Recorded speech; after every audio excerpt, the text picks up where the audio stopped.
Good morning, friends. Welcome to this edition of the live virtual classes for the paper Advanced Financial Management. I, CA Ashish Gupta, Joint Director, Board of Studies, welcomes you all.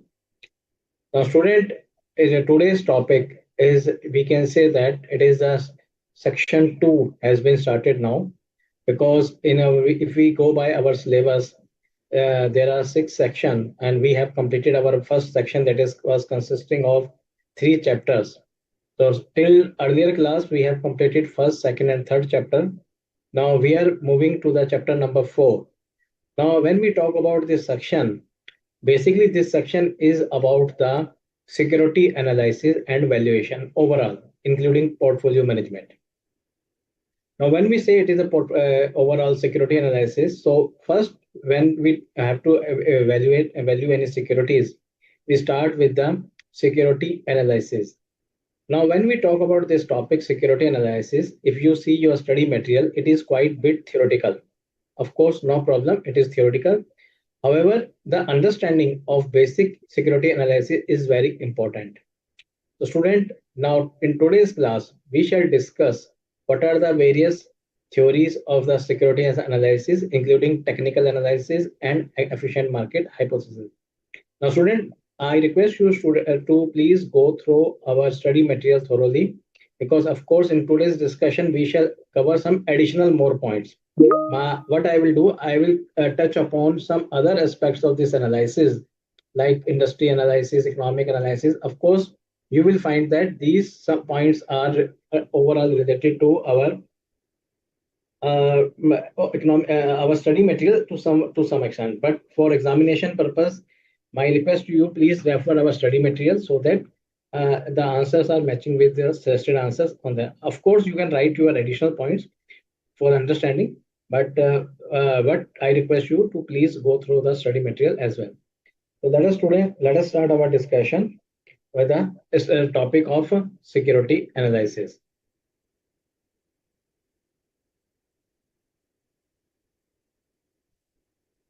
One second, I'm sharing my screen.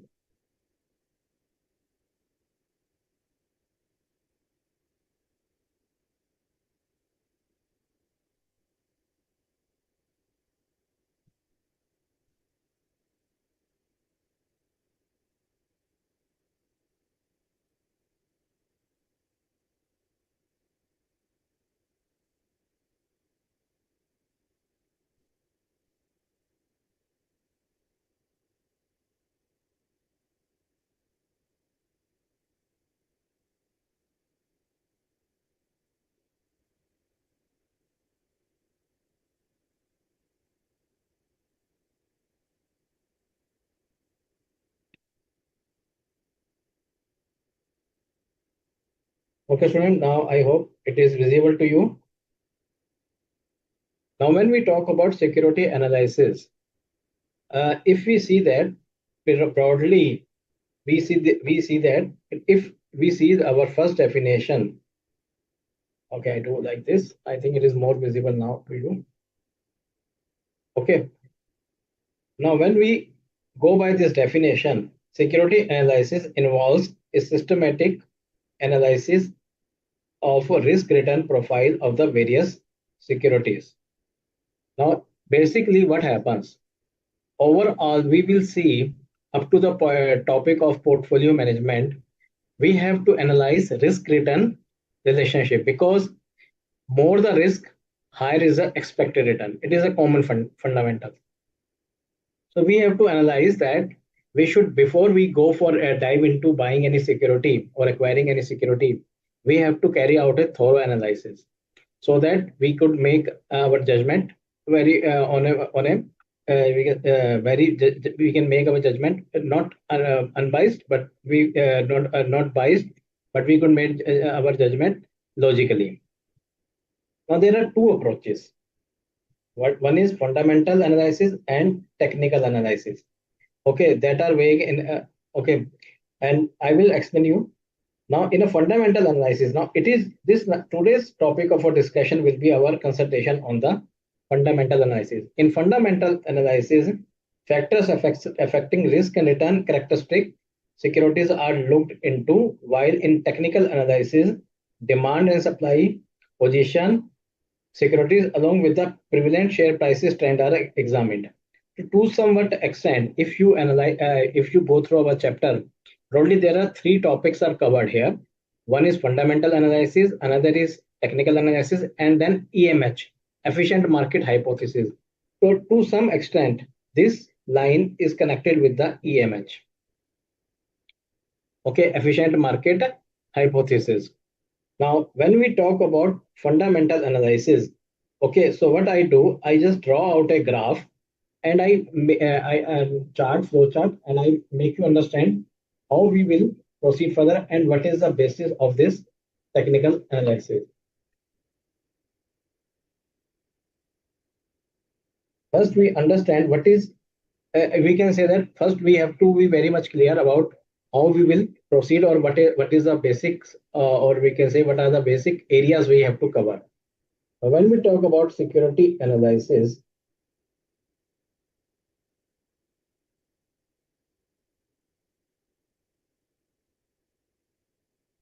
broadly it can be divided into three analyses.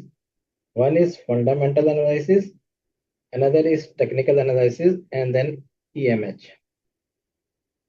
Okay, fundamental analysis is further divided into three analyses. One is economy analysis, industry analysis, and company analysis. Okay, now when we say it is economy and industry, it is somewhat understanding the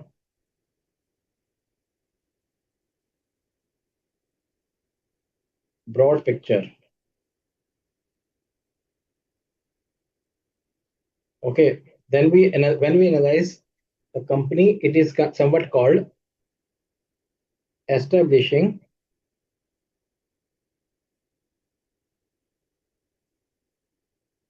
the value benchmark.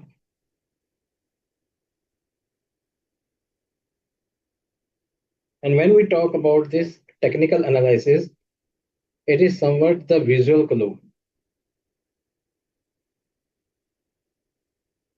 See, I just tell you very, very simple. I tell you, if you are watching CNBC and other business news channel, G business news channel, generally they are financial analyst or that stock market analyst.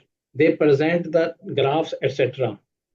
Okay, when they present the graph, so technical analysis is relating to that part. Okay, they give a visual clue that okay, this is how the share prices are moving like this. So these are the visual clues. On the other hand, financial and fundamental analysis are deep dive. We can say it is a deep dive study of the company's fundamentals and other economic fundamental, industry fundamental. Now, when we talk about EMH, it is somewhat can be said that it is a market reaction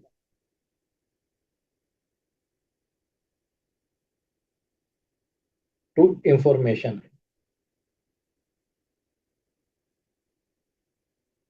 Okay, now it is a market reaction to information means how the market react to any information. So overall, we can say that somewhat it is overall you can say broad framework of the security analysis.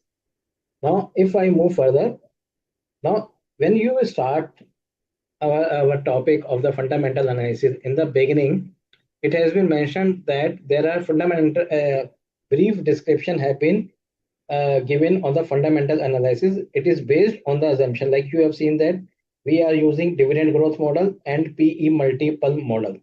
Okay, dividend growth model, I need not to explain to you. Of course, you know that it is D1 upon KE minus G. On that basis, you determine the justified price. Okay, then there is a PE multiple. PE multiple is basically the market price per share divided by EPS. Okay, so it basically higher the multiple or higher will be the prices of the share. Okay, or we can say that higher the multiple means it is a market reaction somewhat. Okay, now when we start that, it says key variable that investor must monitor in order to carry out his analysis is that economy wide factors, industry and wide companies. So now this start with Here it says, uh, now up to these 2 points, these two basically we can say that it is somewhat a narrow approach. Okay, it is somewhat narrow approach. In a fundamental analysis, it is somewhat a narrow approach, and it is also called bottom-up approach.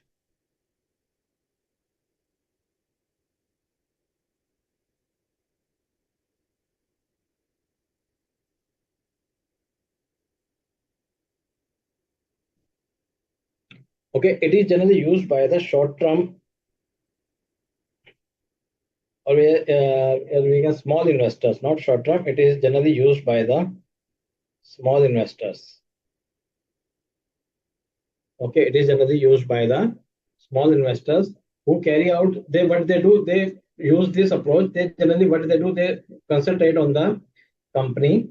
Okay, they concentrate on the company, uh, and they go for looking the undervalued shares.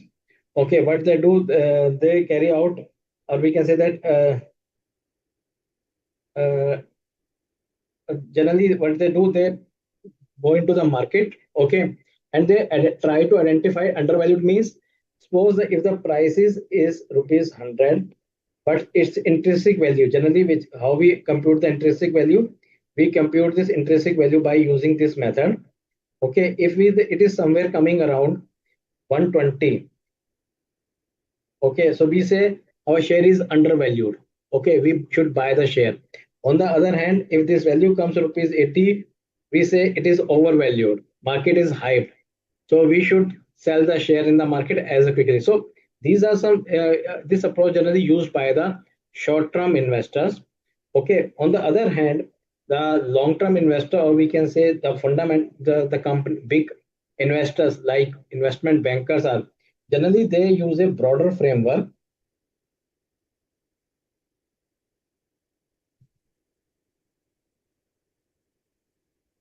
Okay, and they use a broader, and it is called top-down approach.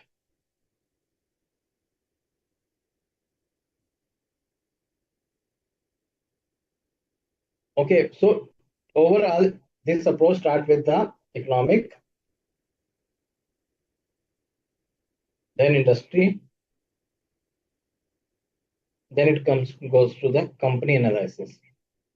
So it is a somewhat we can say it is a long process, and it is also called EIC approach.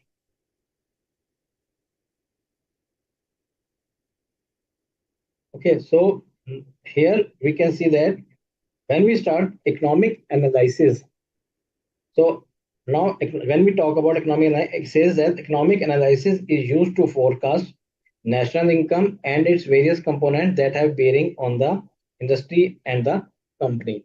Now, I just it is my common example. When we talk about somewhere around in 2007, 6, 7, the investment banker have started looking for other countries to invest there. Now they have identified the concept of at the time the term BRICS have been coined. It means Brazil, Russia, India, China, and South Africa.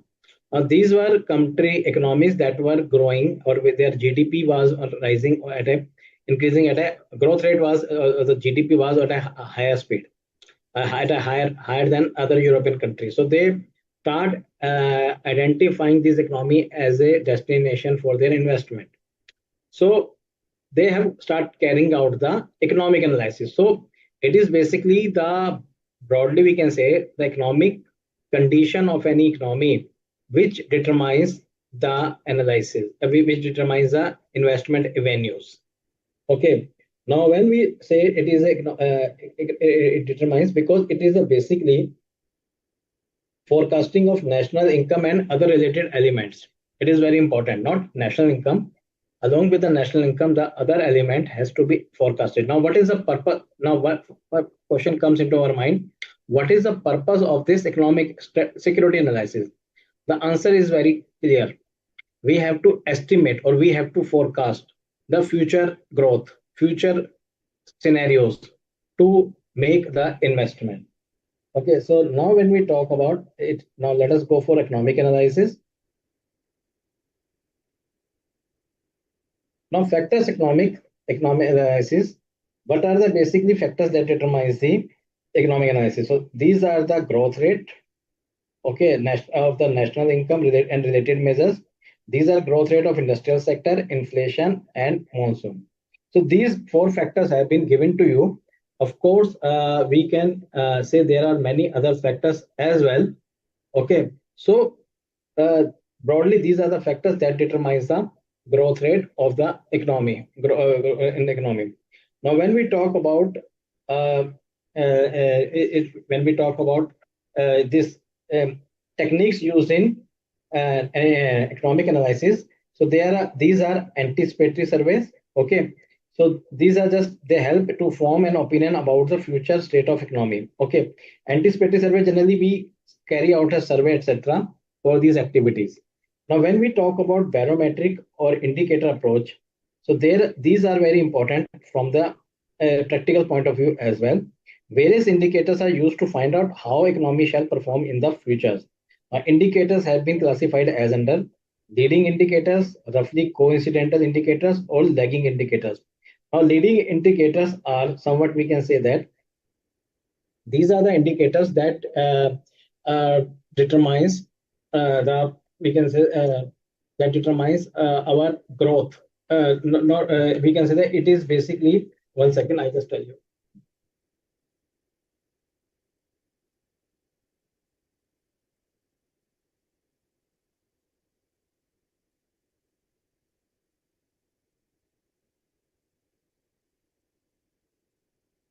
1 second.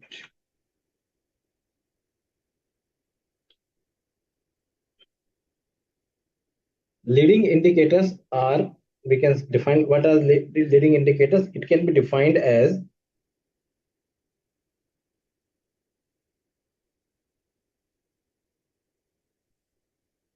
leading indicators which reach their highest level, that is peak, and lowest level throws in advance of total economic activities. So these are some indicators that give the hint about the economy. Okay, that gives the hint of the economy. Now these are some of the leading indicators we can say that, like money supply.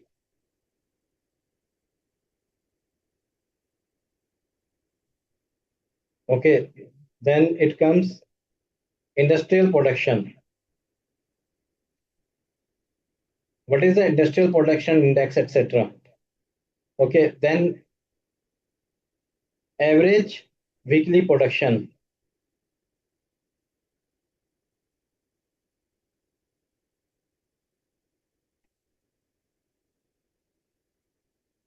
new manufacturing, new orders with the manufacturers. It is very important. In economy, of course, it is also relating to the industry analysis, but it also depends on the what is the growth of the economy, how many orders, new orders are available with the manufacturers. Like I just give you a very simple example. Now, India needs Rafale, okay, or we can say any defense equipments. So generally, they give the order to the companies, and companies are generally France-based companies, French-based companies are there. So now, when India is giving a very huge order of billion of dollar, so of course it is a good signal for their economy. Of course, because when India will pay to them, so their economy will grow. So it is one of the very important indicator that this economy will grow. If any we are not giving any new orders to economy, so it means the economy is not growing that much.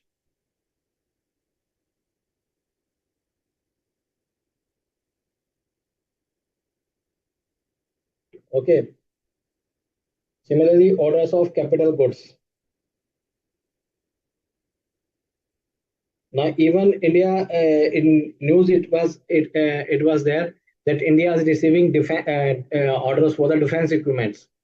Okay, so it is also one of the indicators. We can say it is kind of a industrial leading indicators that give some hint about this economic growth. Now, moreover, coincidental are generally, we can say that they generally operate, they react, or we can, these are the indicators. These are, we can say just give, okay, now this is a current economic situation. They give a hint about the current economic situation.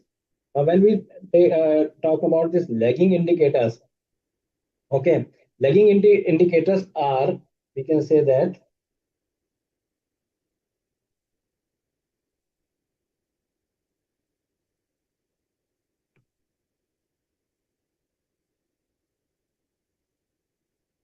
are those which shows turning after the economy has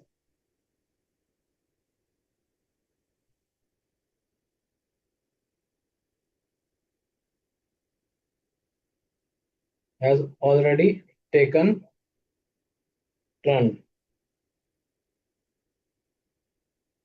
Now, these are somewhat, we can say that these are some late indicators, or generally when things would already have happened, they are indicated. Okay, so now what are these indicators? First of all, these are like industrial loan outstanding.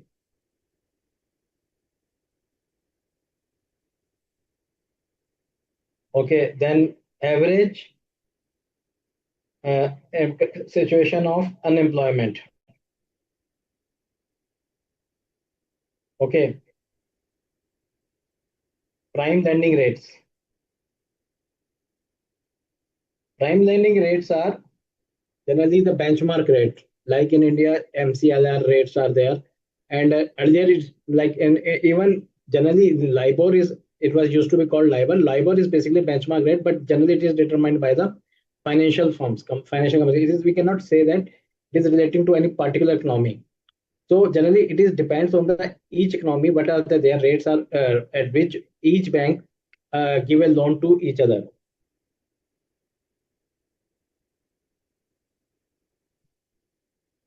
Then ratio of consumer credit outstanding to their personal income. Now, if this ratio is quite low, it means economy has already achieved a good growth rate. Now, if we came to know that already there is a huge debt among the customers in proportion to their income. So it indicates that already the damage to the economy has been done.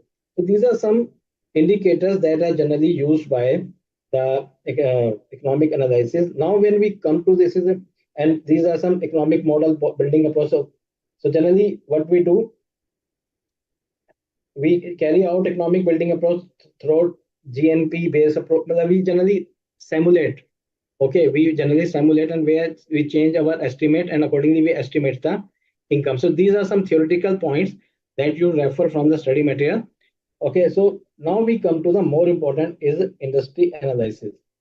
Now, when we talk about industry analysis, when economy grows, it is very unlikely that all industry economy would grow at the same. So it is very important that this line word is very important.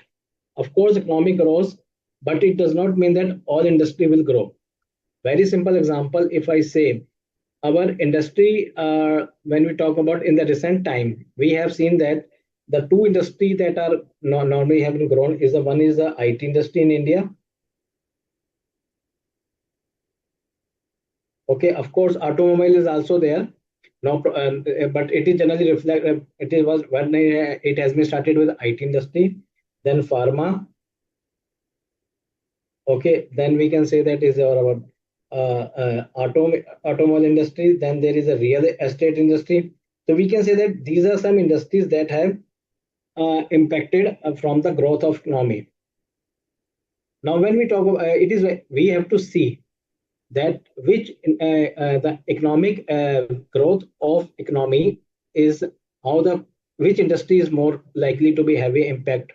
Okay, if the economy is growing, but it is unlikely that each industry will grow at the same pace. Okay, now when I talk about industry, first I forgot how we define the industry? Industry is basically a group of companies producing the homogeneous goods. Okay, so like car, automobiles, scooter, etc. These are automobile in the industry. Pharma means medicine, and IT means software development and technical services. Real estate means the buildings, etc., housing units, etc. So, and it is very important that so that it is necessary to examine the industry specific factors in addition to economic wide factors. So now it becomes very important to analyze these factors because we have analyzed the economy. Okay, it has gone well. So I just start with my discussion with, I just give you very example, BRICS.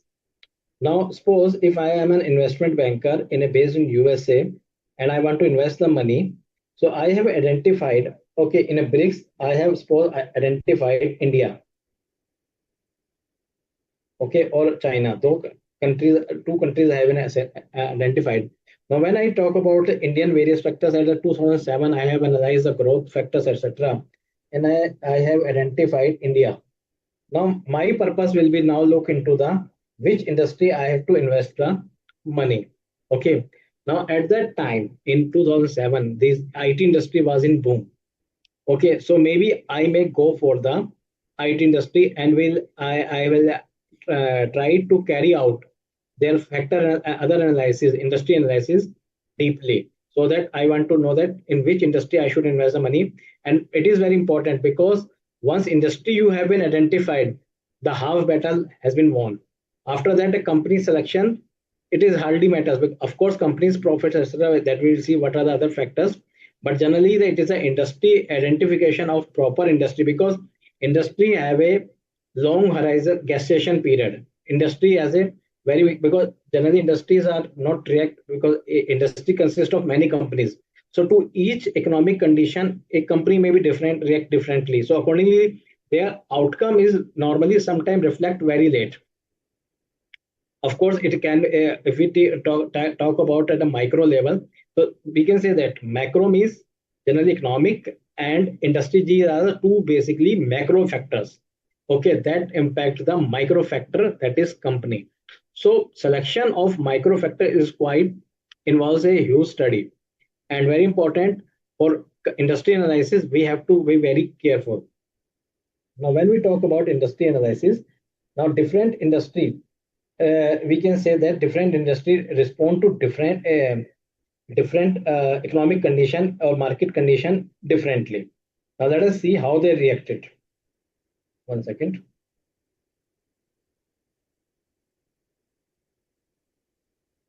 Okay, these are some factors economic analysis that you refer from study material. Okay, just these are for theoretical purpose.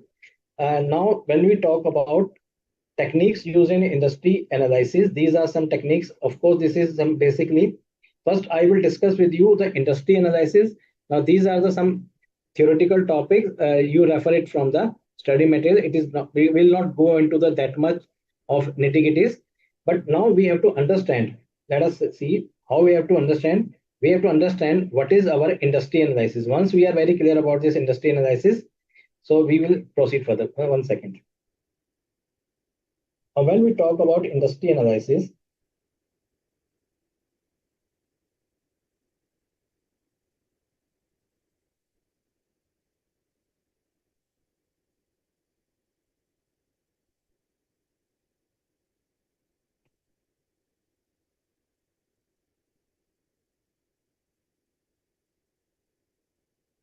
generally see what happens when we talk about industry analysis. As I told you, every industry react, or we can say that uh, each industry react differently to the capital market or economic conditions. Now we can see that some questions need to be answered when we carry out the industry analysis. Okay, first of very important questions are the risk level of various industry different. Okay, it is very important that we have to see which industries are more risky. Okay, comparing to others. So first of all, we have to analyze their risk level. Okay, then does this risk level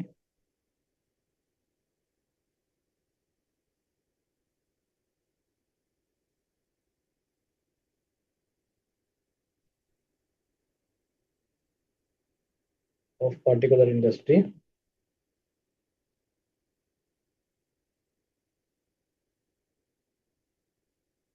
vary or remain constant?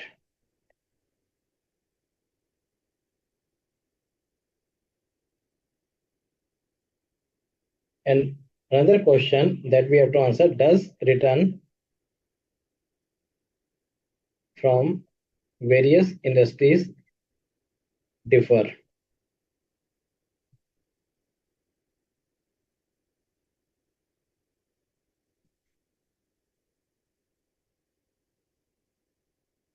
Okay, these are some questions that we need to answer. And another question, that would the industry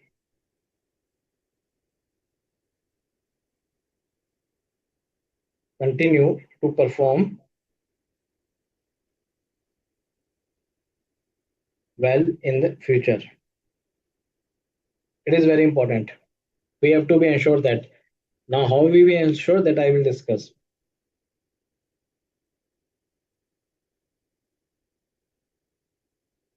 Okay, so these are some questions. Now, when we talk about industry analysis,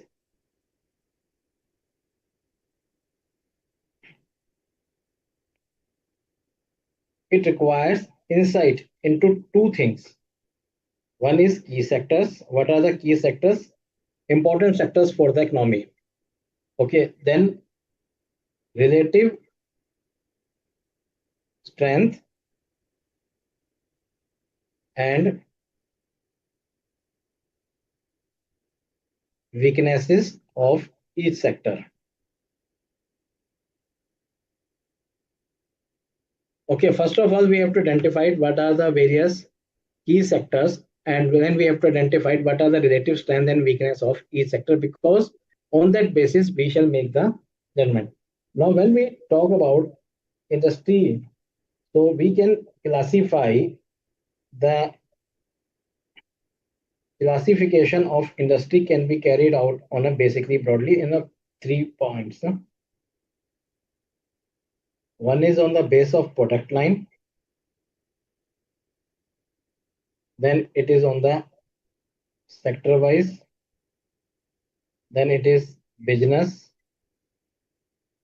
cycle wise.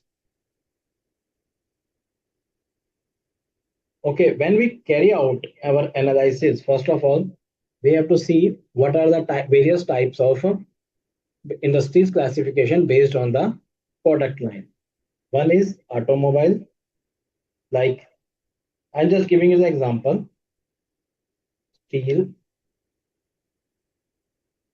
cement, textile, IT, real estate,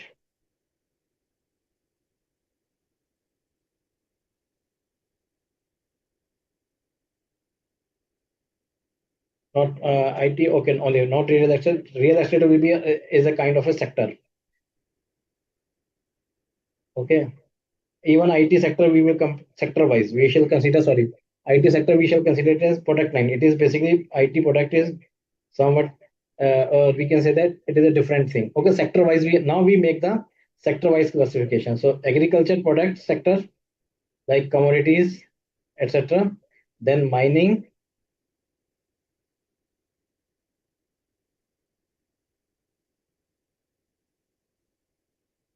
then construction,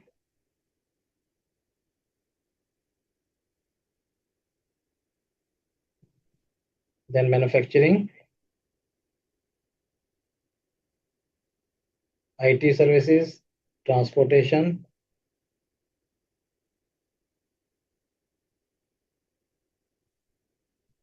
Okay, real estate. Okay, then there is a classification based on the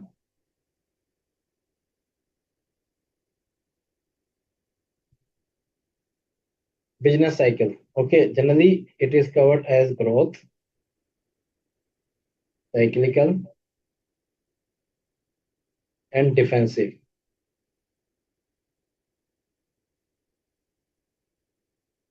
Okay, these are the industries high, they have a high growth rate,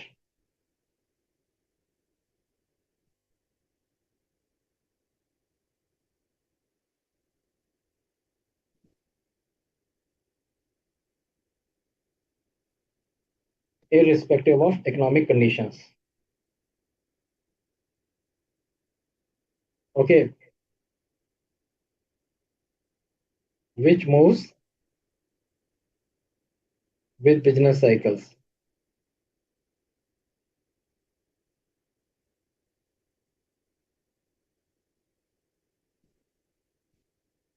Okay, generally these growth industries are generally we can say that irrespective of economic condition, like here we can say that it is a kind of a software.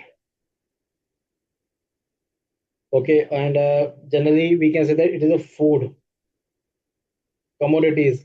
These are the industry which are growth industry, generally irrespective of economic condition. They cyclic business cycle. These are the general industry. If the economy is growing, so of course the demand for the automobile will be increased. Okay, or the luxury goods will be on the defensive side. Food can also be categorized here basically virtually non-sensitive to business cycle. I think food we can shift here. Food, essential commodities.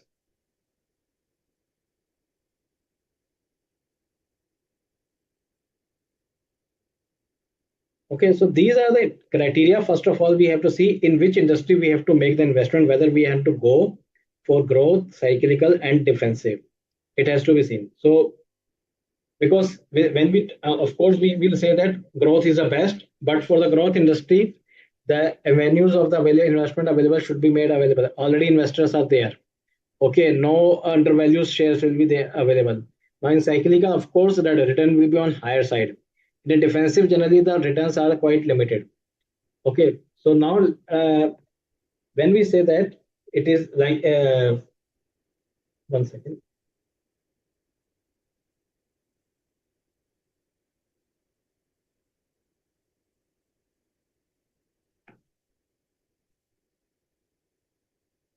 Okay, now we say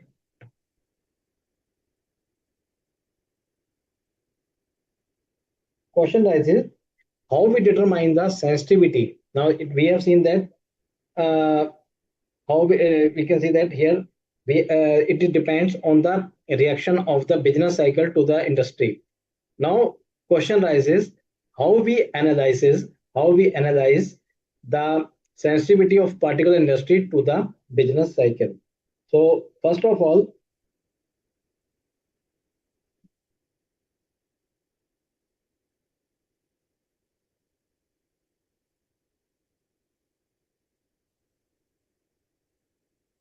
or we can say that how sensitivity of a particular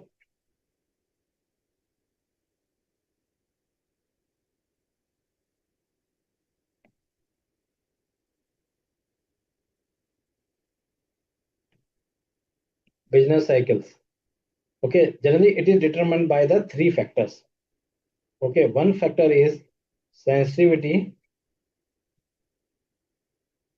of sales, like food, drugs, okay, are less sensitive. So we have to analyze the sensitivity of the sale of particular industrial product to the business cycle. Then very important when I will operating leverage.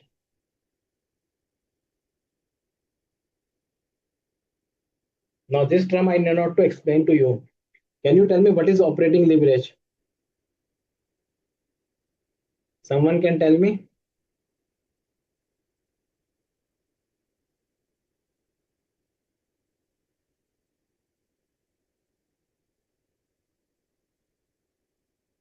Anyone can give whatever answer they're coming to their mind, please share with me. If you recall that in your paper of advanced financial management intermediate level.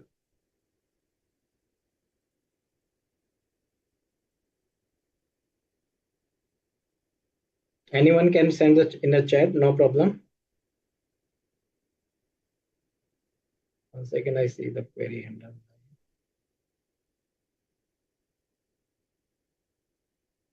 1 second.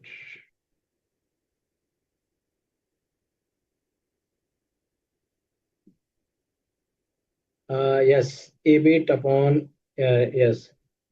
So one has answer has come. Now, what does it indicate, Gururam?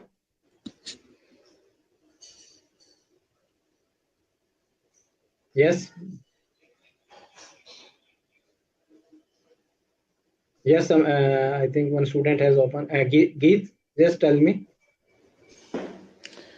Sir, it tells you how much EBIT will change if sales changes by 1%. Yeah, very good, very good. Now, see here, it is basically, we can say that one important element in operating leverage is fixed cost. Is it right? When fixed cost element is there, it is basically reflects operating leverage means it is also called double sided two-sided sword.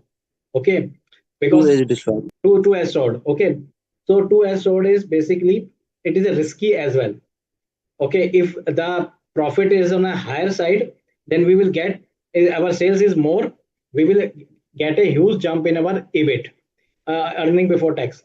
Okay, and if it is lesser, and if it is, so we have a more burden. So similarly, what happens, the industry which have a highest operating leverage, they are more prone to the business cycles, because any decrease in their sale, small change in their sale will impact their profit to a great extent.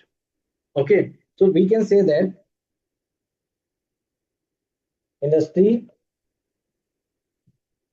having high fixed cost will swing widely with the sales. Okay, and generally depends that, like some industries involves a very huge fixed cost. Like IT industries does not involve a huge fixed cost, because they are generally, of course, there are some investment has to be made like cyber security, and there some software has to purchase, but generally they don't need any space or etc. Or they generally does not involve any fixed cost. So what happens whenever their sales are declining? Generally, they what they do, they start laying off the staffs. Okay, because they don't only they carry they generally their staff based or HR based their costs are there. So generally they quite flexible reacting to the business cycles. On the other hand, some industries that involve a huge high cost fixed cost, they cannot, they react very fastly on the business cycle. They find it difficult to adjust any business cycle. Similarly, when we talk about, there is another part of leverage. It is called financial leverage. Okay, now when I talk about the financial leverage, now here what is the fixed cost if I talk about the financial leverage? What is fixed cost here?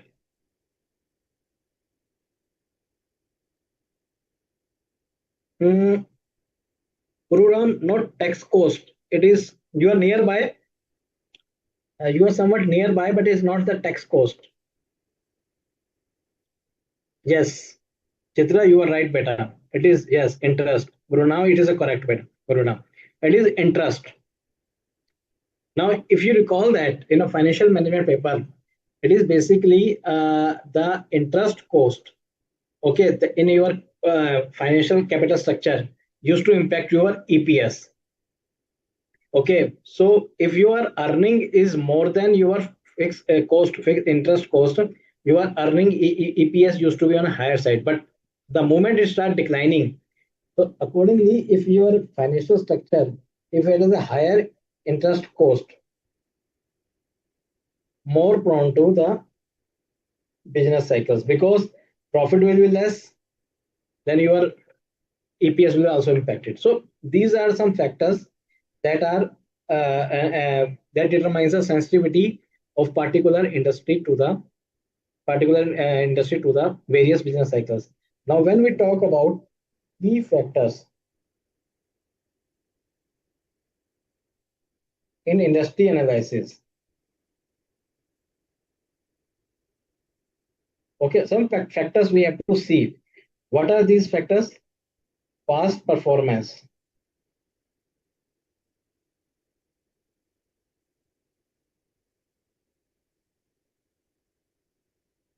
Okay, how they have performed in the past, because on that basis we forecast what will be their future. Then permanence of product or technology of the industry.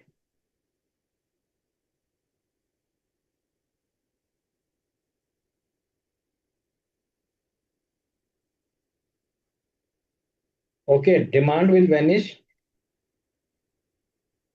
no investment to be made.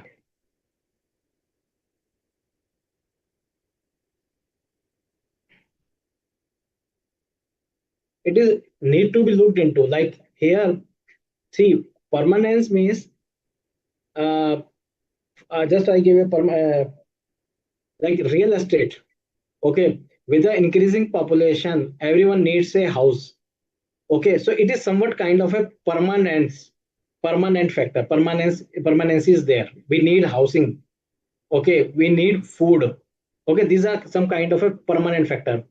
On the other hand, some technology factors are there that are normally we can see that they with the passage of time they normally vanishes. For example, if I talk about picture tube, okay, earlier the TV was used to be a picture tube based. Okay, so then it came the LCD. Okay, with the invent of LCD, the technology has started vanishing. That sale of the picture tube based TV has gone out. Even like a case of bulbs. Okay, the earlier the bulbs are a filament based.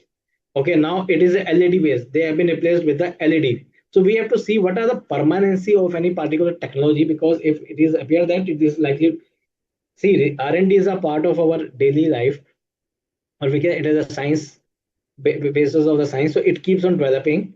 But we have to see that any technology that we expect that it is going to be vanished, so please we should not invest there. Okay, then very important role of government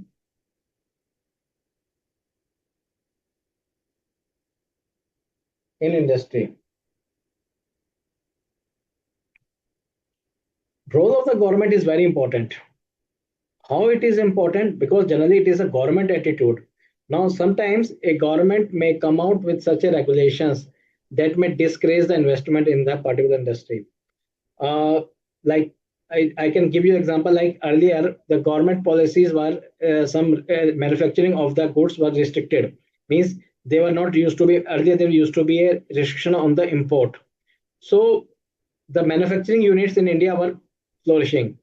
Okay, with the release, with the we can say relaxing the restrictions, imported goods have started into the India. Of course, they are better in price, quality somewhere. So our industry start affecting electronic goods. So it is one of the factors that how the government react. Okay, even sometime a government may give some subsidy, like for solar. Generally, for the solar projects, government give the subsidy. So it is a government attitude that also matters a lot.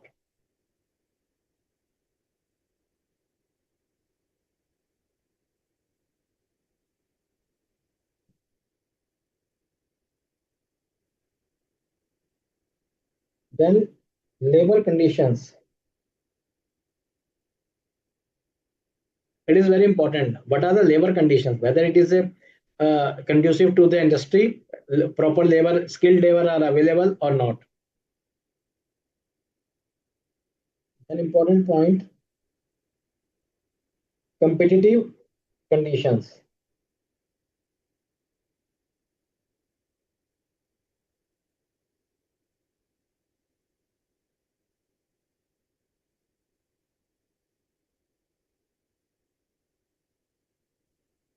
Very important, whether barriers to entry or threat.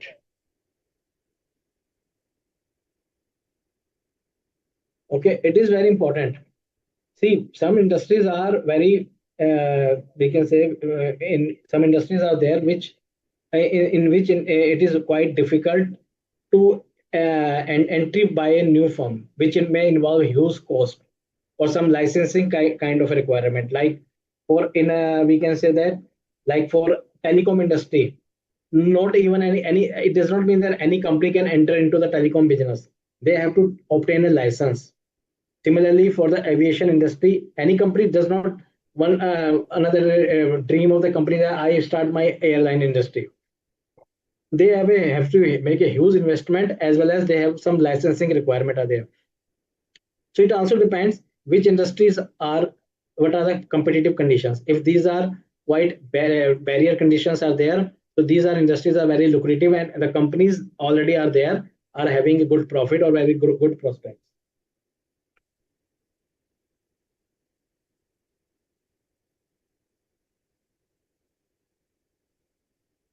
Cutthroat competition.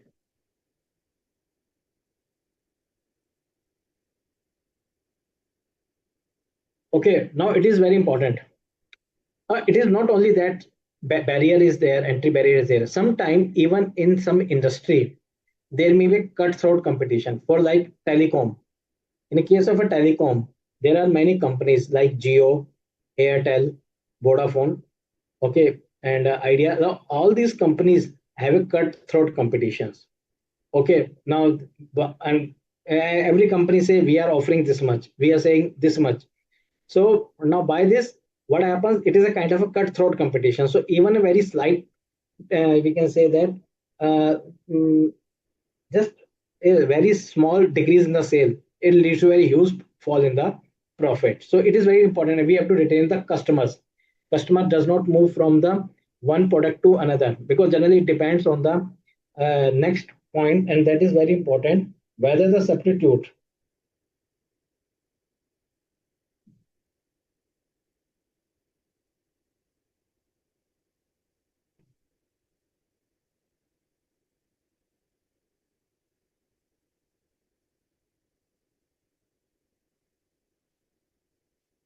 Okay, it is very important. We have to see whether the substitutes are available or not. If the substitutes are available, like in a telecom, if any service provider is not providing the services up to the mark, we will move to other. Okay, because we have a substitute. If we don't have any substitute, we have to go for only one company, because ultimately from industry we will move to the company analysis. So that's why it is very important to analyze the competitiveness of any particular industry.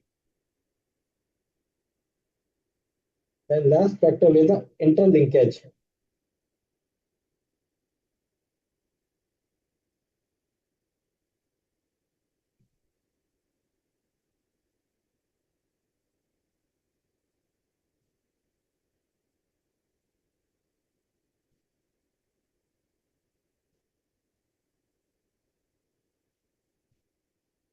Very important. See, when we talk about auto industry, so it is also mainly impact our auto ancillary industries. Now, the sir, do we have the option to, sir, if we don't have the option to move to any other company, then market became monopoly. That is not go. Yes, you can say that, but generally these are situation, monopoly situation generally prevails very less. Okay, now the world is open and any, so generally these are like where rare cases are there where there any company you can move to and of course now some kind of regulatory restrictions and are there. So generally, monopoly situation generally create are less created. Generally, more and more companies enter. Okay, initially any company may enjoy some monopoly power, but with a later time, the other companies enters into the business because other businesses houses are looking to enter into the business. Like I just give you an example. I think when we talk about the telecom industry, earlier I think there was only one player that was Airtel SR. It there were used to be SR company used to be their telephone company. Now it is no more there. So SR, and I remember that there are only two companies. One Airtel was there. Of course, they have a monopoly. Now, after some time, somewhere around in 2004 or 5, now Geo has entered into the, not Geo, it was basically Reliance Communication has entered into the market, and their slogan was कर लो बंद मुट्ठी में कर लो दुनिया मुट्ठी में बंद. It was just somewhat like that, and they have I think come out with the CDMA connection. Okay, where they were providing the their own mobile. Its chip cannot be changed. The mobile was containing already a chip, and that you can use for making, I think, unlimited calls. At that time, even incoming were chargeable. I was talking about that time. So later or sooner, new company has started. So after some time, Geo has entered into the market. So ultimately, initial any company industry may have a company may have a monopoly in any industry, but sometime later the other companies start entering the same. Similarly, aviation, many airlines started with the there was monopoly. Yes, you're right. So manager, it is somewhat it is towards short term. Also depends on the government attitude. Now, earlier there was only two airlines was used to be there. You may not because once you have become mature, you have seen that there are many airlines. But there was only time when there were two airlines only: Air India and Indian Airlines. Indian Airlines used to be used for the domestic, and Air India was used to be only for the international travel. Now, somewhere around in 2004 and 5, 2003 2003 or 4, the concept of low frill airlines has come into, of course Sahara has come into the picture as well, but that has not gone well because they were also very, rates were very high, but low frill airlines has come out, Deccan Airlines. So after that, SpiceJet, Indigo, Go, many airlines have entered the market. Okay, so this is our, we can say that interlinkage. Auto industry means the related industry also tend to impact on the basis of main industry. Now, when we talk about when we carry out the industry life cycle, it is very important that we carry out industry life cycle. Very, it is very important. One of the part we have to analyze the industry life cycle in which stage the industry is there. Okay, there are four stages. Okay, the development and the existence of any industry depends in which stage it is. So it is there. Okay, or we can make some of them because it is consisting. We can say that we have to analyze in which stage the industry is there. Okay, so generally there are four stages. I'm just repeating. You must have gone through all these concepts at your earlier classes. At that time, see student, what happened when we are in schools or colleges, there at that time, all these concepts must have been read by us, and generally we cram them at that moment of time. Of course, we have to score the marks. But now it is a time that has come that we are use it practically. And even we have to have aware about this in our day-to-day life. Now, when we talk about our pioneering stage, it is generally initial stage. Okay, and here the rule applies: survival of the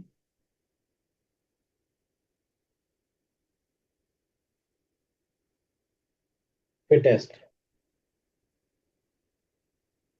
It is very important rule. In here, the initially in a pioneering stage, generally many industry enter into the business. Okay, only survives that industry that has a huge capital base and broad based. Okay, they have a pan India existence like this. Okay, so broad based and a stronger and broad based companies generally exist in this type of industry. Okay, it is the initial period of industry. Okay, so we can say that it is a very important. Okay, early detection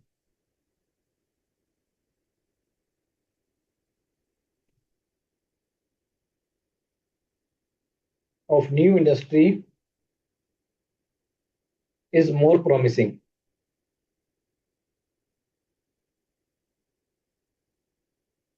to bring more returns. Now, I request you to just, or I ask you, just only can you suggest one industry that is in pioneering stage now? Just apply your mind.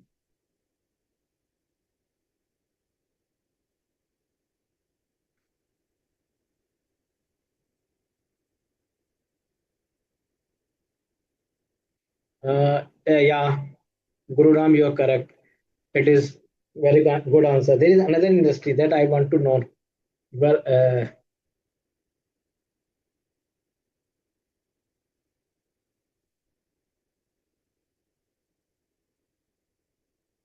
or you may be seeing the it is a, you can say it is a buzzword now.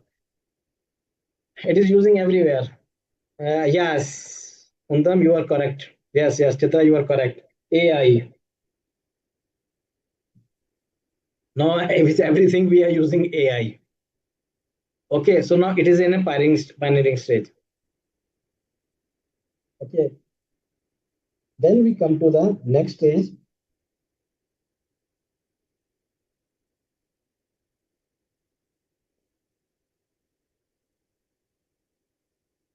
that is called expansion stage.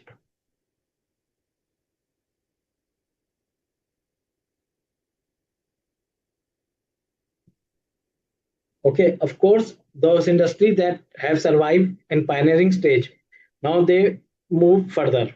Okay, in this stage, higher profits are there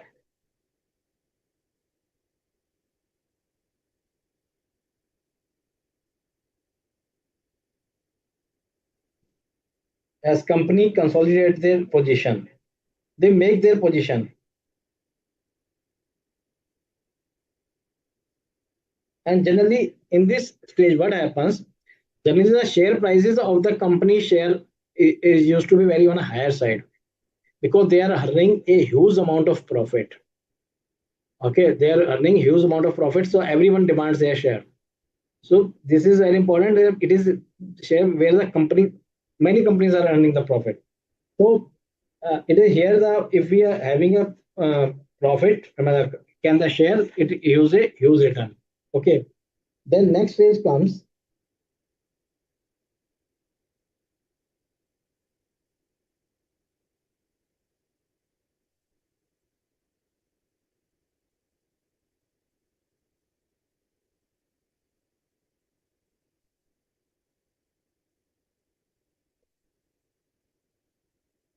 slowly and gradually.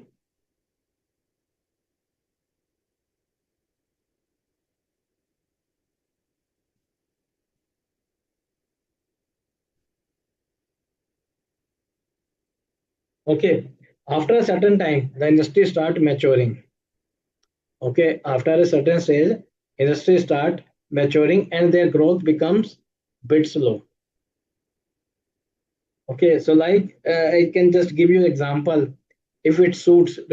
Now in the automobile industry, of course, it is growth is there, but generally, if we say that now automatic cars or automatic four wheelers are more used. Okay, their sales is on a higher side, whereas the non-automatic sale cars sale is on a stagnation stage. Now they are generally having less demand. Their demand is on a lesser side. So we can say that demand for the, or we can say the industry for the gear-based automobile is on a stagnation stage. Even I find it out this with a very good example, if I recall it. Now the you must be using the scooty, that is Activa, and the some models are there, and even electronic vehicles are. But when I was of your age, the gear-based scooters used to be there. Okay, we used to apply change the gear with the hand. Now this I think I have never seen any person who was buying this type of a gear. Now they are just gears are now automatic in Activa models, etc. So we can say that it is somewhere stagnation is. Then it comes a decay stage.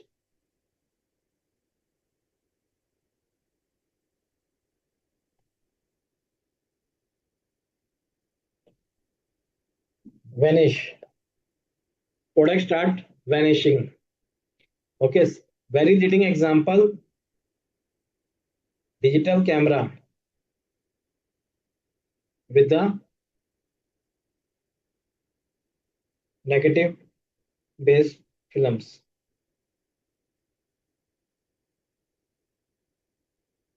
Like pictures. We used to take the, as I told you, as a very good example, Kodak. As I use my earlier example, they were used to be make picture roll based cameras are there and they were used to be processed. So it has industries gone. Now there is no industries there. Okay, because in every mobile they are carrying the good quality of the picture and you can carry them very have a huge quantity of them.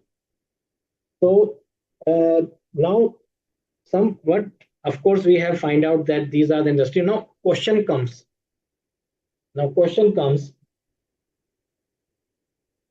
what are the difficulty this industry analysis? Okay, it is usually difficult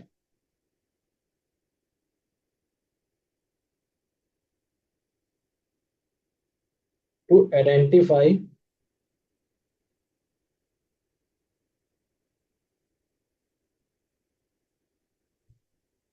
ascertain the stage through which industry will pass.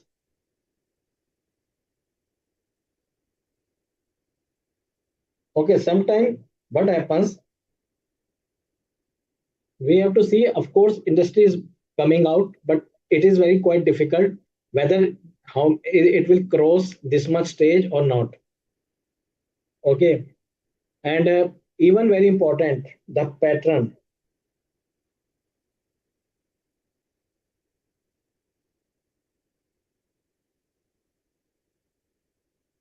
Okay, pattern of industries may vary.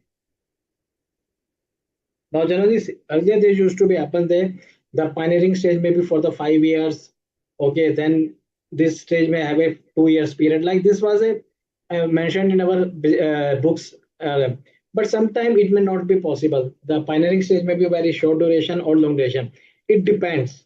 So different patterns industry vary from very industry to industry. And very important, there can be exceptions. Okay, there can be exceptions. Exception always like anything can be happen. Okay, now last part I am discussing with you for the industry analysis is the SWOT analysis of the industry.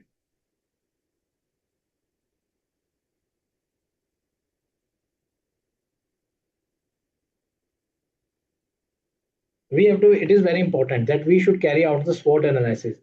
Now, when we talk about SWOT analysis, I do not to explain it more. Strength. Just take example of pharma industry in India.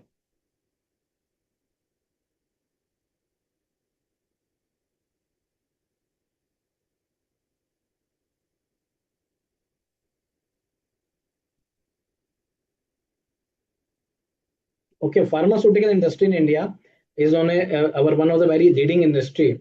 Now it is our strength because we have a manpower benefit here, manpower advantage in India because we have a cheap labor and we have also good research and development facilities. So all these are plus points. Strength are with us. Okay, then weakness.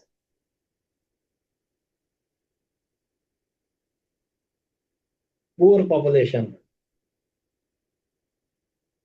Okay, pharmaceutical companies cannot manufacture medicines that of a very high price because our majority portion of our economy cannot buy afford this high cost medicines. So this is one of the weakness. Okay, opportunities.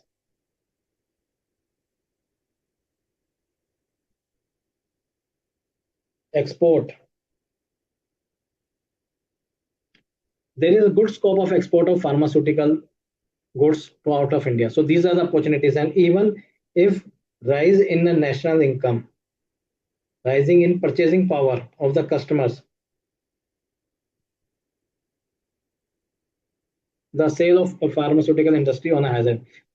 Student, I just personally share with you, when I was just of your age, so I remember that generally medicines were used to be very limited. Okay, and because our income of our household was not that much that they can afford any supplements, etc. But nowadays, if you go to the medicine shop, there are many medicines are available for the supplement as well. Okay, there are many medicines are available for vitamins, etc. Now even nowadays these vitamins supplements are usually we are taking on a daily basis. Earlier there were not that much of trend because now we can afford this kind of a medicine. So these are opportunities are there with the increase of purchasing power of our customers. Generally these types of consumption of these point of medicines are generally on a increasing side. Then threats. Threats against license and its renewal. Yes, you can say that license and renewal, but generally it is relating to the in the company. Okay, any company may not get the license, but it can be related to your one. We can say that sometime a license may not be given to any industry, like any medicine is banned, then it can affect it. Of course, it can be related. Quality, price, yes, you're right, Samanathan. That and basically it is from the import from China. It is very important. This is one of the very big threat that from the import from China. Generally, it is a very big threat for us. So it is one of the that I have discussed with you the SWOT analysis. Now, student, I will move to quickly company analysis. Uh, so just quickly, I discuss with you company analysis, and then after that, we can take a small break. Okay, just I start with the company analysis. Now here we have come out with the our industry analysis. So now let us go to the company analysis.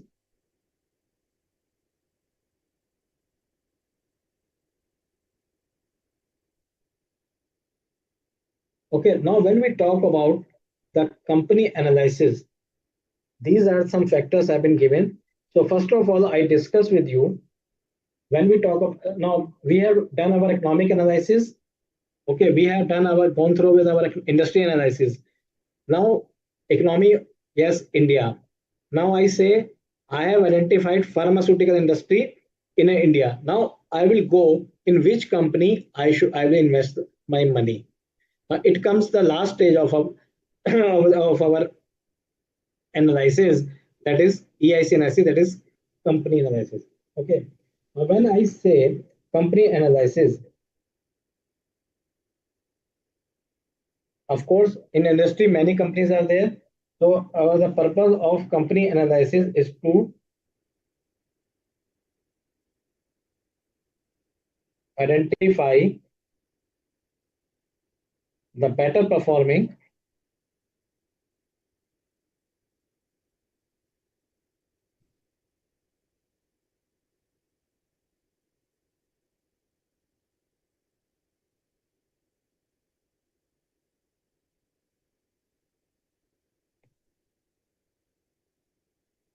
in an industry. Okay. Now, when we have, as I told you, we have identified economy, then we have identified industry. Now, our objective here is to analyze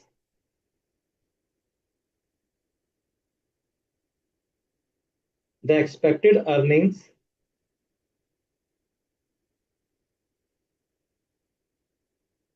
of the company. Second is,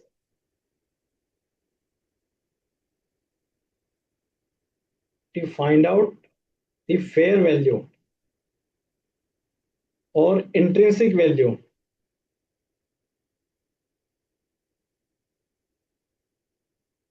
of shares.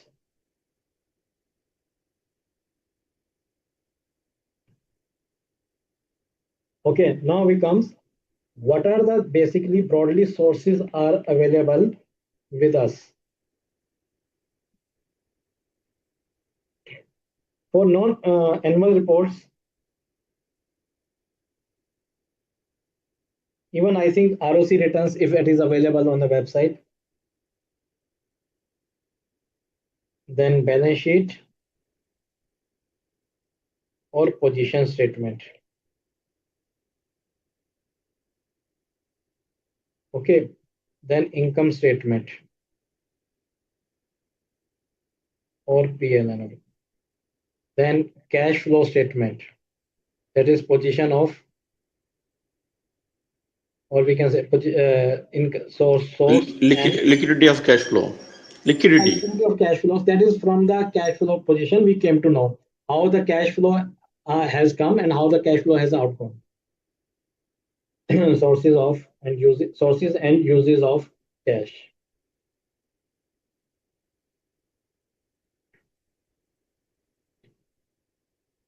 Okay, so these are some sources that we refer our in analysis. So, student, I think I will extend my discussion. Just before that, I think because now if I start discussion, it will take some more time. So what we can do, we take a very small break of exactly 10 minutes. Okay. So after 10 minutes, we will resume our session. Okay. So Ashok जी आप exactly 10 minutes बात कर दीजिएगा ठीक है okay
Thank you.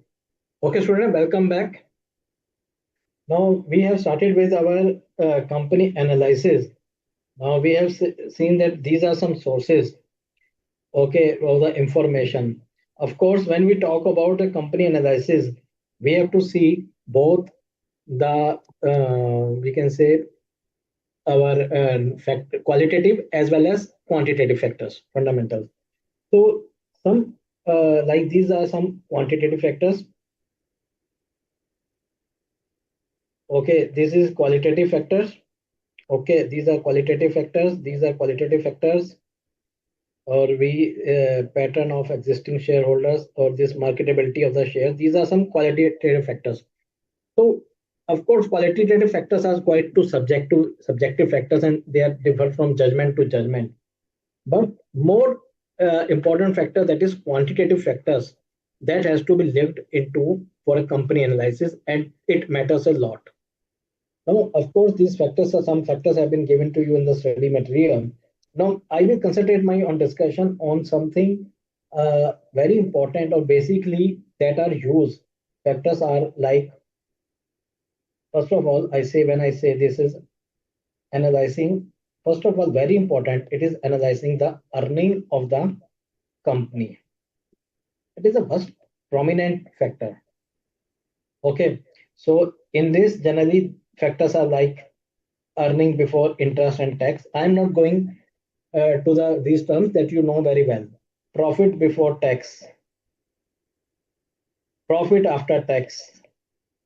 Okay, because it lets us what are the fixed we can say what are the fixed charges of they are. Okay, yeah, or we can say that here it lets you know what is the what is the financial structure, what is the whether the interest burden is on more side or lower side. Okay, then it comes your EPS, earning per share, dividend per share. Okay, and then your ROE, return on equity, that I will discuss separately.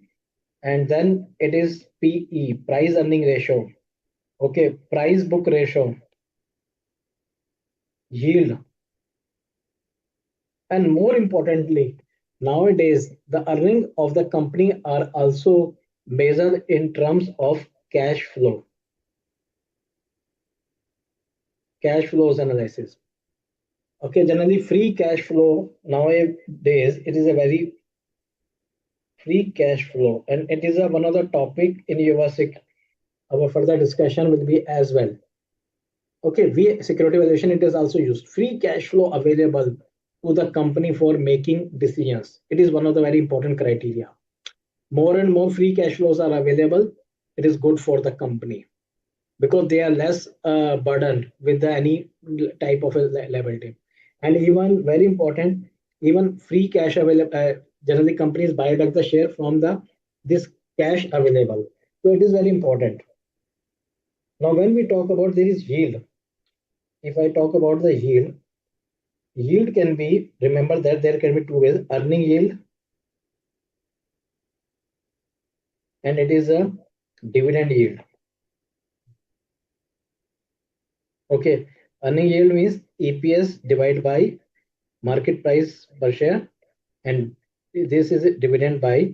So these are some measures that to measure the profitability of the company. Next is when we talk about profitability of the company, overall profitability of company comprising two broad elements.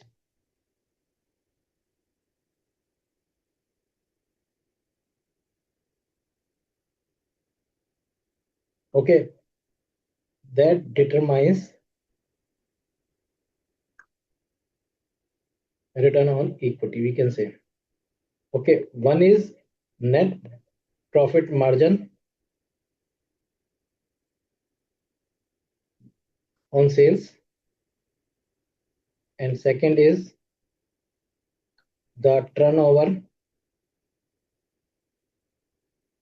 of the firm. Okay, so these are the two broad pillars on which the profitability overall based. Now here, uh, if you recall that this term, you will say, sir, we have discussed these related terms in our chapter number 1. If you recall that, you will get some idea which model we have used based on these two. If you recall that chapter number 1, we have used one model which determines the overall profitability. Yes, you are nearby, Geet. You are nearby, just one step backward. Sustainable growth rate. Sustainable growth rate is there, of course, that I will discuss now. But there is one step backward. There is one term that was based forming the base of sustainable growth rate. One formula. Yes, yes, you are right. Very good. ROI, not ROI, Geet. It is ROE. And one student has given very correct answer. I could not check its name. I think it's I think Chitra or yeah, Chitra, you have got the correct answer. Very good, better. Now it is basically DuPont model. Okay, if you recall that in a DuPont model, what we have done, we have computed ROE. Okay, it is based on net profit. Okay, net profit. Then it has given our sales turnover ratio, and then our equity multiplier. Okay, this is very important factor because it let us know how much equity is available in the market. Okay, if the debt is on a higher side, so lesser number shares are there.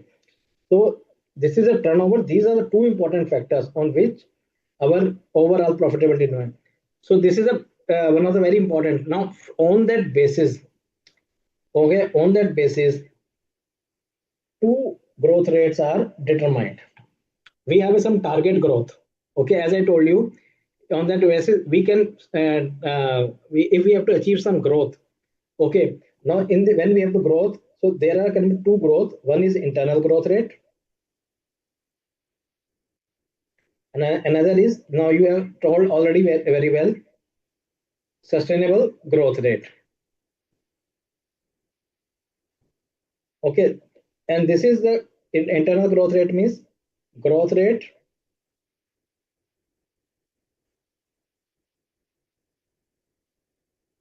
with internal financing only.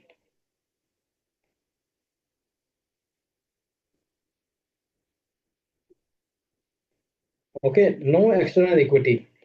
Here we do not issue any additional equity, and debt equity ratio maintained.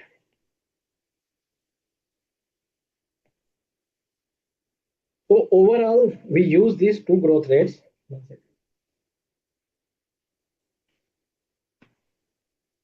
So to determine, to carry out some analysis for the company. And its formula is like this: ROA into 1 minus D. It is ROE 1 minus D. Okay, student. Now, next very important measure that also discussed in our chapter number, I think it is chapter number 13.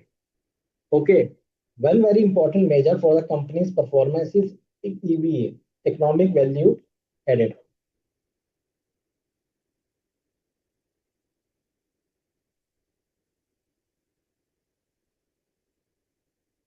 Okay, it is a very important measures nowadays because it is basically, it measures profitability of a company after taking into account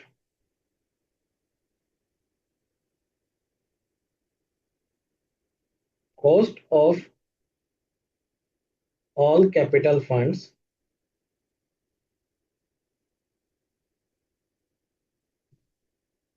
including equity.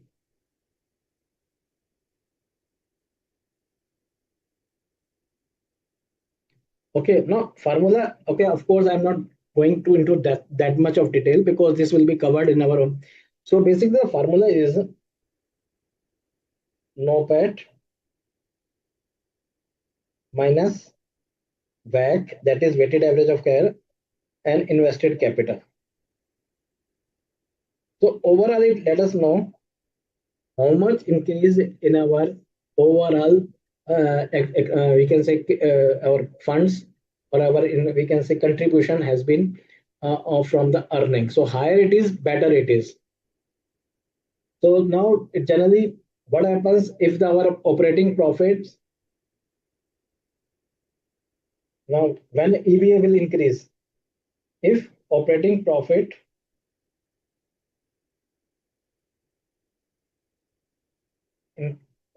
grows without additional capital. So ultimately this factor will remain the same.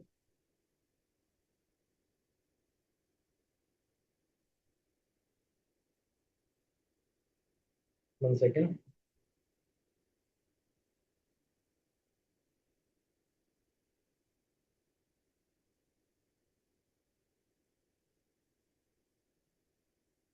Without additional capital.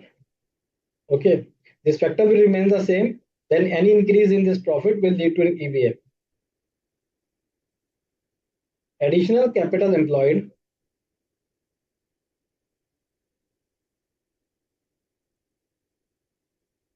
but return on it is more than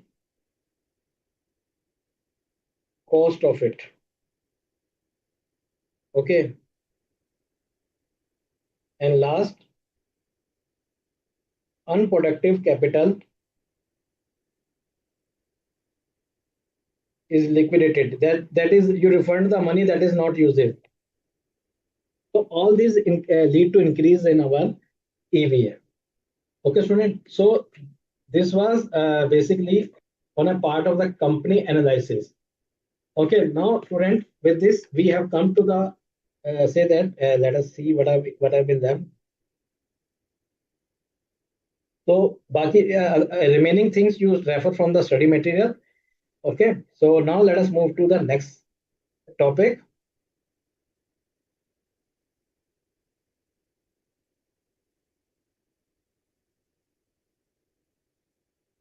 Okay, these are some techniques. Okay, you can refer from the study material. Okay, that is not much. That will not much problem. These are some in theoretical nature.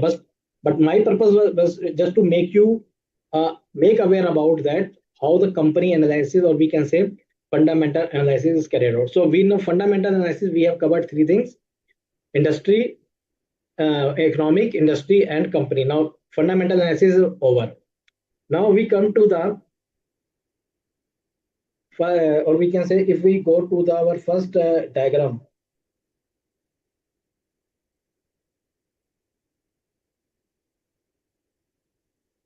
So we have covered this. Now we are coming to discussing on the technical analysis. Okay, what is exactly the technical analysis is all about? Now student, when we say the fundamental analysis and technical analysis, of course there are some differences. Okay, so these differences you can refer from study material. Okay, I will discuss in my discussion. Now when we say technical analysis, it means a method of it is a method of share price movement based on the study of the price graphs or the chart on the assumption that share price trends are repetitive.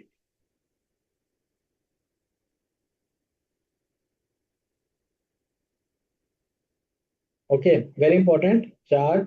One second. Assumptions that share prices trend to be repetitive. Trends are repetitive. It is very important that you have to analyze that chart or trends are repetitive, means See, here we can say visualizing. As I told you, it is kind of a visualizing. Okay, so for visualizing, generally charts and graphs are used. Earlier, our discussion was, we can say it was somewhere around, we can say some quantitative data, but these are in numbers. But here we are presented in some pictorial form. Now, what are the assumptions? The market value of the share depend on the supply and demand of the security. It is one of the very basis of the technical analysis. Now, see, in a fundamental analysis, we go by the fundamentals of economy, industry, and a company. But when we talk about the technical analysis, it is basically determine the demand and supply of any security. Somewhere it may be possible that a company may not having that much of profit, but their shares may be in high in demand. So these are, even the profits are not that justifying the price, but still, even it has been observed that the company having a negative profit means there are other losses. Still, their prices, share prices are at a premium. So it is basically a kind of a technical analysis that we have to analyze that if the demand is more, supply is less, of course the prices will go up. So it is analysis of the supply and demand of the security. The supply and demand are governed by the several factors which can be rational or irrational. Very important. We will say, that of course, the profit are not there, but why the demand is so high? Irrational, no logic. Sometimes it may be logic based. Okay, the company is going to get a contract of this, say, some big deal from the government, then it is a rational base. But if it is not getting any order, then why? What is this? It can be anything. Okay. So prices generally move in a trends which continue for a substantial period of time. It is very important. This is another pillar of the technical analysis. Why we carry out the analysis, technical analysis, because we presume that the share prices has behaved earlier, it will behave in the same manner in future. Okay, it is generally it is very important to note that fundamental analysis are long term based. Please note that it's one of the very important difference. Fundamental analysis are long term based because they includes economic, industry, and company analysis. So in industry analysis, it may be possible that the the shares may not it may be possible that the industry in a declining stage, so of course their share prices may not be that much. But in the technical analysis, our analysis is very short term. So what we presume, if the market has behaved in this manner in the last 6 months, in a coming 6 months it will behave in the same manner or some different manner.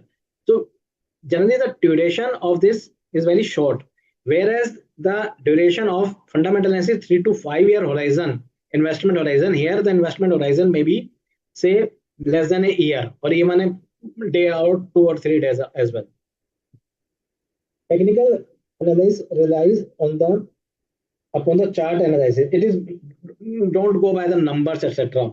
They go by the chart. Oh, the price is going there, that they are coming down here. They are coming out again here. They come. So they go by this chart presentation.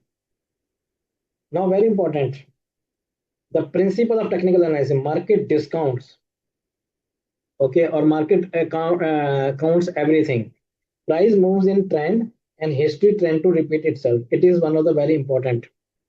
Okay, the person who are in the market for a long time, they know that it usually happens after bull phase, bear phase will come, then bull phase will come, then bear phase will come. So it is a history trend to it. It does not mean the share market will always be go down. It will.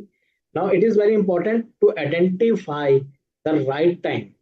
It is basically overall the technical analysis is the crux of the technical analysis. Now, when we talk about technical analysis, one of the very important theory, that is Dow Jones theories. Okay, Dow theory was, we can say it is a father of the technical. Dow Jones basically somewhere around, I have studied, carried out some analysis way back in 20th century, very beginning of the 20th century. So he can be called as a father of technical analysis. He was the first one who has you carry out this analysis. Now,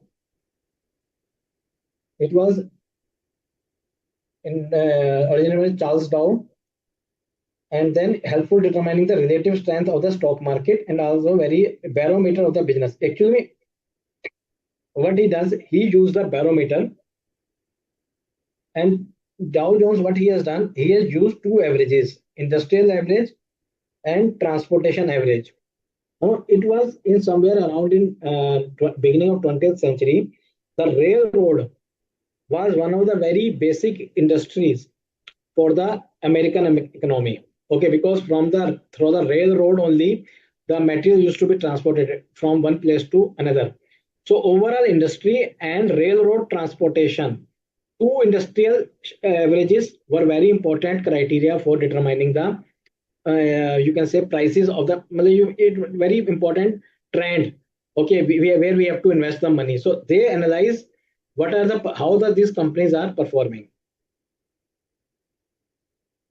Now, market movements can be divided into three classification.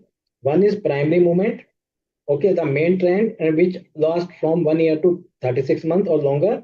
Secondary movement, that is shorter duration. That is primary. That is opposite to. That is in opposite direction. Very important point, student. Some points are very important. Just I am highlighting. Now it is very important. It should be in opposite direction. It should be in opposite.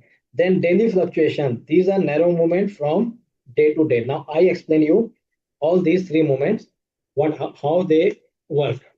Okay. So let us discuss the Dow theory and some important points. Or I can say that Dow theory I can just summarize in few words here. Then I will come to the Elliott wave theory. One second.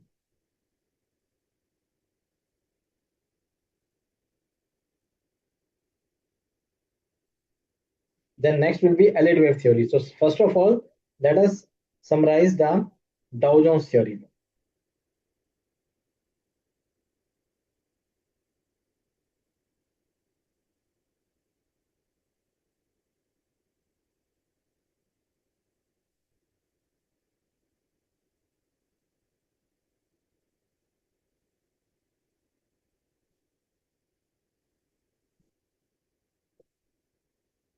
Dow basically formulated six basic principles from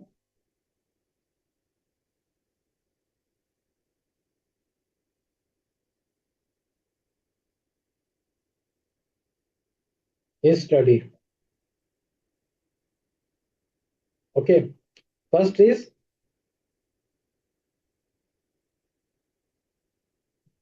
average prices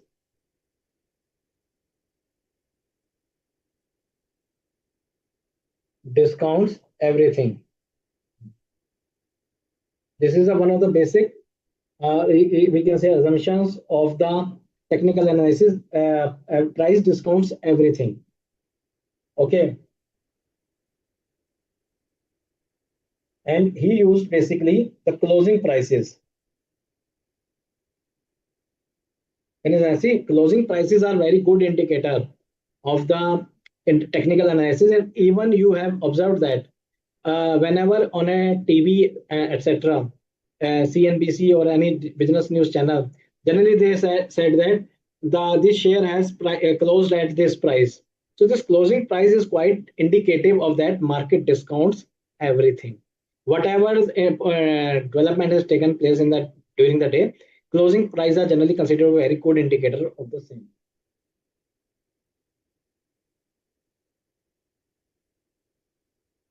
Okay, then it says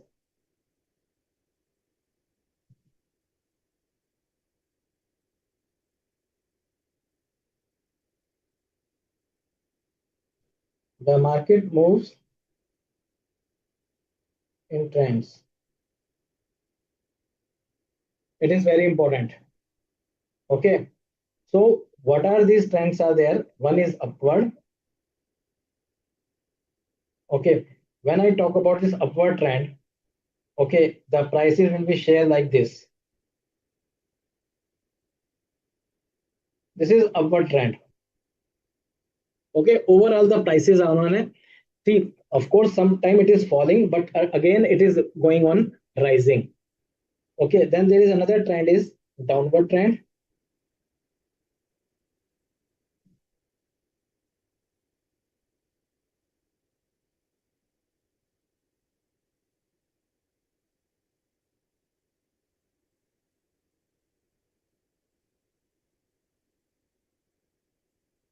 Okay, so this is our downward. You can see that it is a peak or it is a thoros. So here it is a downward trend. More thoros are on a higher side. Okay, accordingly, the Dow Jones had identified three trends. One is primary, another is secondary, okay, and then is minor. That I have discussed earlier. Okay. Now, when we talk about here, it says a primary trend, which are period is 1 month to 36 months. Okay, these are from 2 weeks a month or more. Okay, and this is daily fluctuations.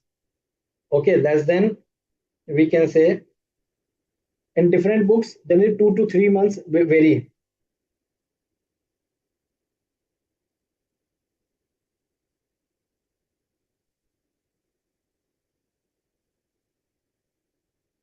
Okay, now let us see when we talk about this primary trend. These are somewhat we can compare with the sea. These are somewhere tides. Okay, these are considered as a tide because here the primary trend indicates the position of the market, or we can say trend of the market. In a generally we can see that I will show you by way of diagram as well. Just a second.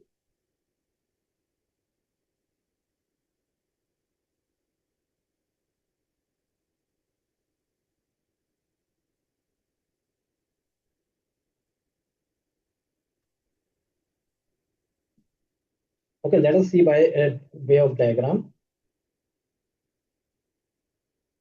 Just 1 second.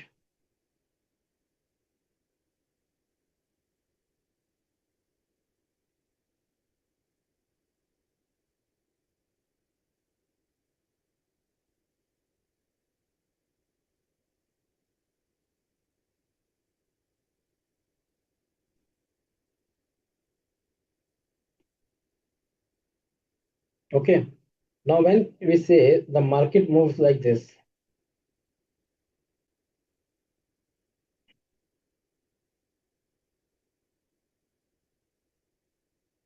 okay, so somewhat it is a primary trend. Overall market is on, we can say that market is on higher, primary trend means we can say that primary trend. Market is going up. Okay, now another is secondary trend. Okay, somewhat it works in a opposite direction of the primary trend. So here we can see that, of course, price has, I'm just writing with a different ink. Prices have gone up there, but it has fallen down. Okay, so it is basically working in a opposite direction. It is working in a somewhat opposite direction. So what it says, but however, next price is higher than it. So ultimately, of course, this sometimes it is also called as corrections. It is sometimes also called as corrections in the market. There's the some because if any share start going up again and again, the situation will not be there. Okay, of course, some corrections will be there. So these are somewhat considered as a corrections. So these are 1 second. Sorry.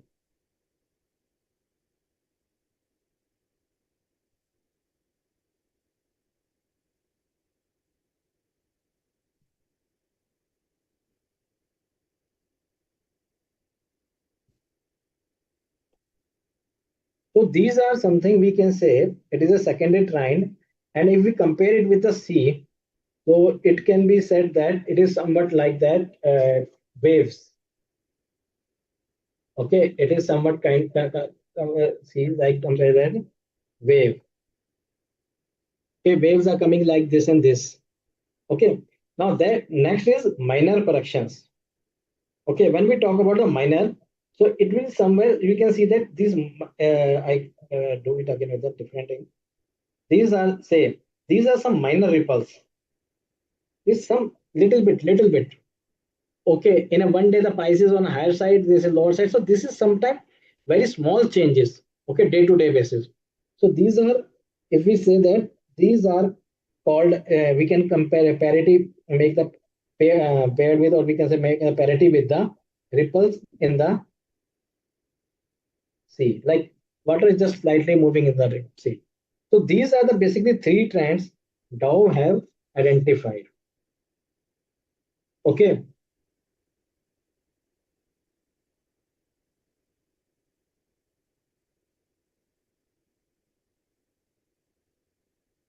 Okay. Now next principle,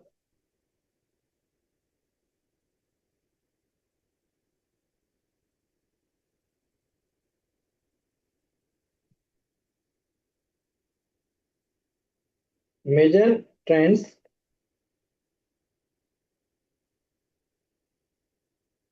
have three phases. Okay.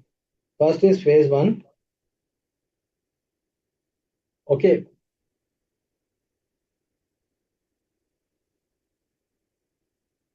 That is called accumulation phase.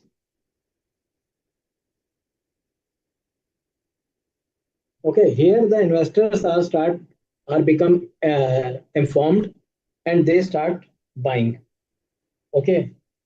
And what they do, so ultimately they analyze the business and they start buying. Okay. Now what happens?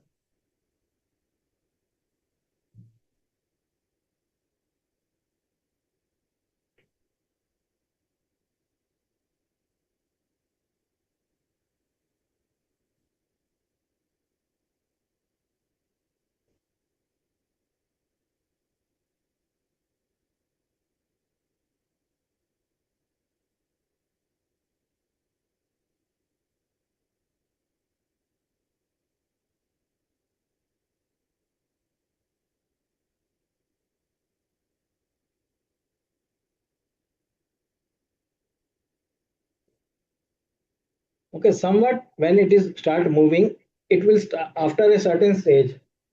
They will start some investor may become aware that okay, now this we can say it is a kind of a correction phase. Now, are we going on a right direction or not? They start analyzing it. Okay, initially they are buying it, then they start analyzing whether we are going correct or not. So it may be possible that some investor may not buy the share. Then phase three,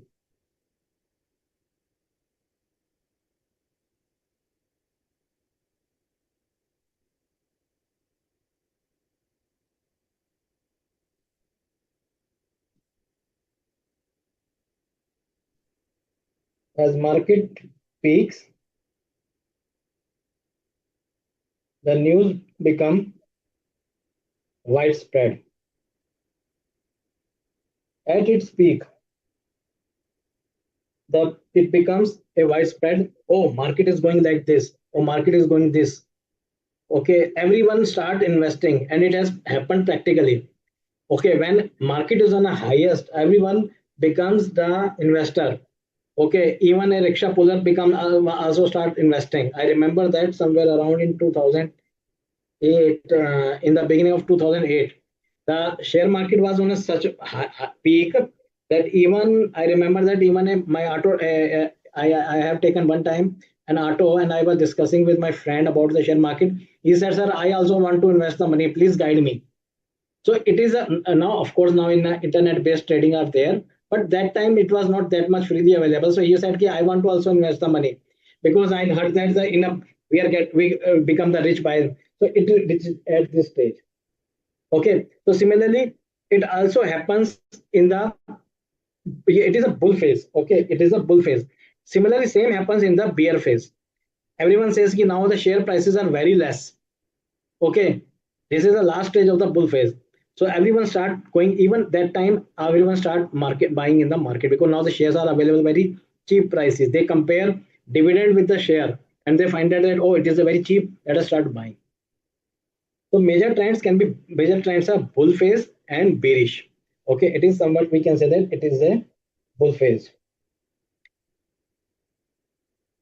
True. So now at the end of when it ends the third phase,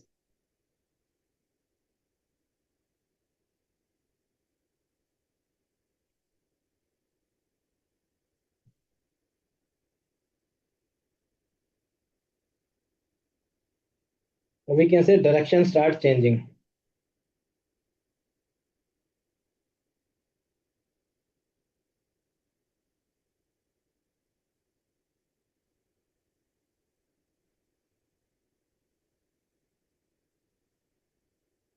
Okay. Next principle was average must confirm each other. Actually, he was using industrial.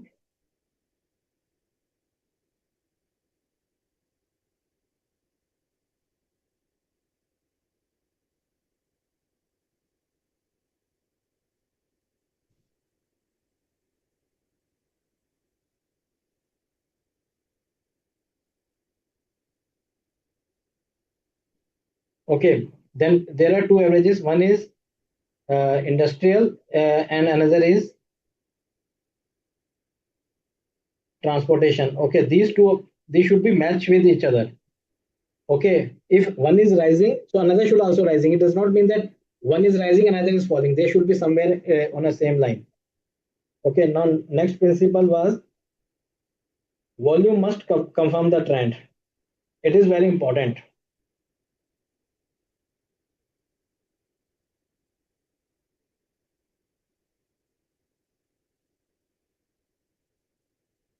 Okay, because volume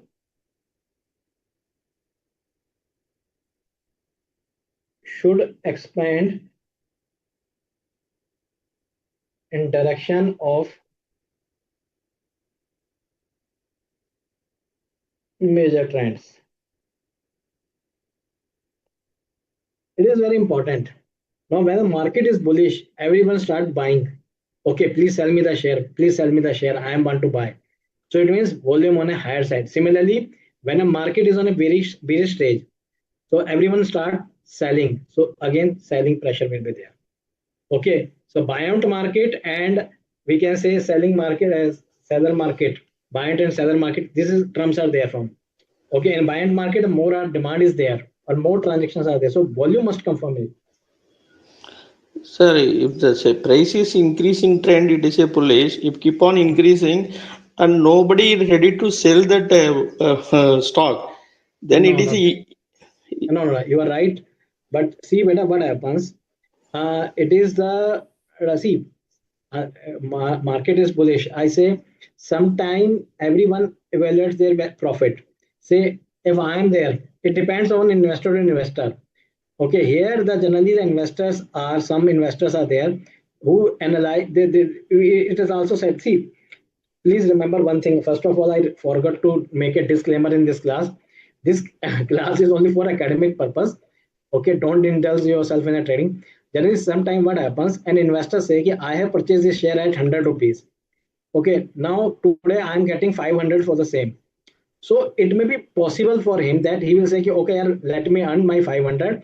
I will invest this money somewhere else. Okay, this may be due to need or this may be something. So of course when the demand and supply, of course demand is more, supply is less, of course someone will try to hold it. But once what happened, it happens very good thing. You have asked very good question. Now suppose I have purchased a share around 2 years back of rupees 100. Now it is pricing at 500.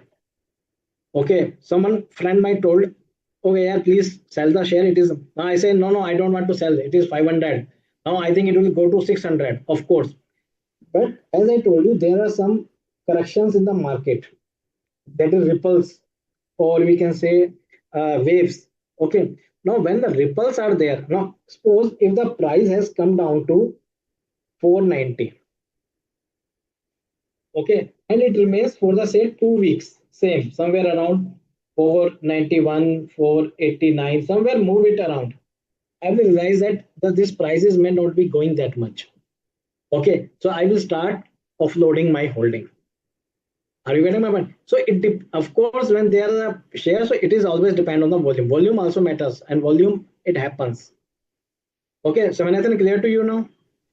Yes, sir. When upon certain point when it is decreasing, then Hmm. that's okay. If keep on increasing means there is nowhere it is decreasing. Then that case No, no. the So market would you mean to say if it is increasing, then in a bullish market, yeah, see, I have told you about the bullish market. Now, if happens in the bearish market, in the bearish yep, market, the volume on the higher side.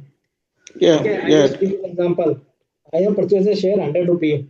Okay, in a bearish market, it has come to 50. Okay, the moment it's raised up to 60, what I will say, yeah, book the loss. Okay, loss booking. It is called loss booking. Are you getting my point or not? So even yes, in sir. that case, the volume is on a higher side. It has been seen. Right, Okay. right, right, sir. Okay, okay. So this is one of the assumption. Now, last assumption is last principle. A trend is assumed. We can say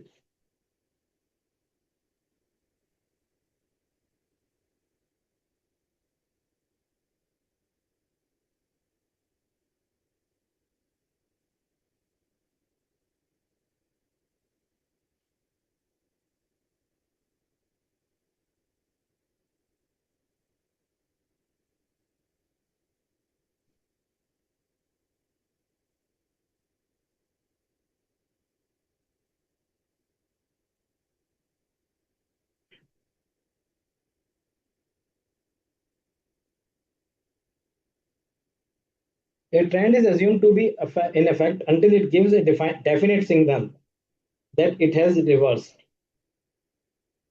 Okay, very important.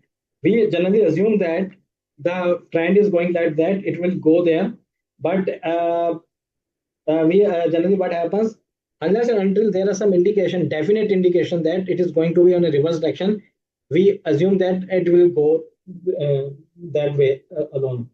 Okay, so now when we say that somewhere around that techniques generally which are used in technical analysis are very important that we will discuss further. Support and resistance level from this technique, this our overall chart. These are them. Then we use the trend lines and we use the moving average. So all these tools we shall discuss further. Okay, just I'm just sharing with you at this moment only for the reference purpose that we will discuss further. Okay, so this was about the Dow theory. Now I am coming to the next theory, Elliott wave theory.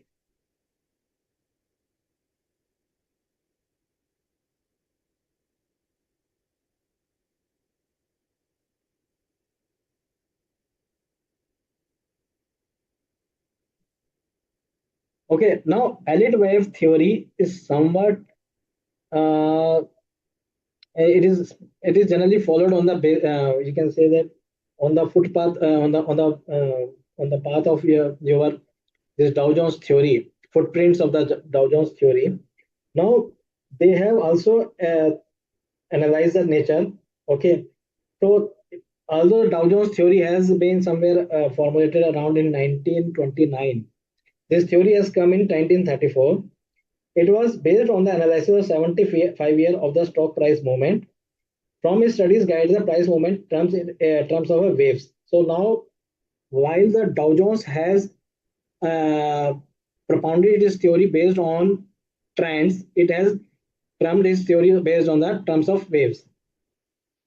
As per this theory, waves is a movement of the market and market price change from one direction to next, change in the same direction.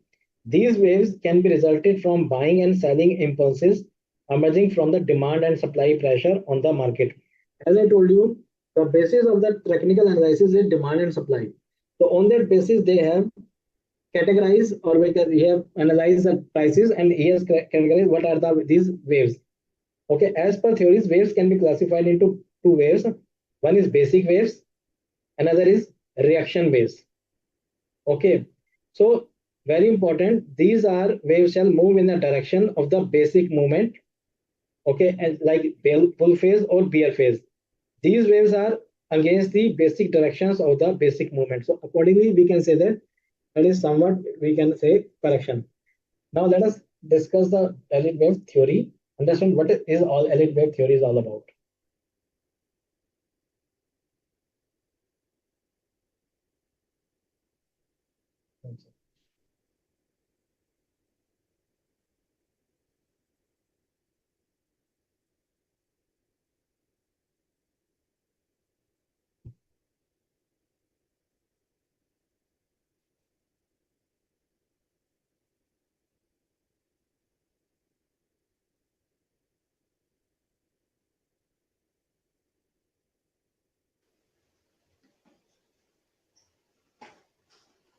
Okay. Now in this theory, let us see.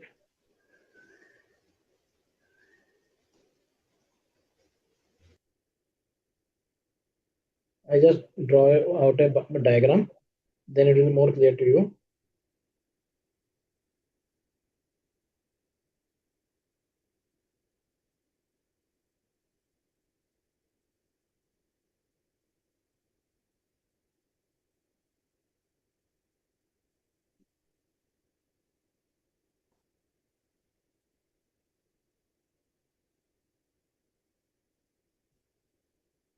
One second.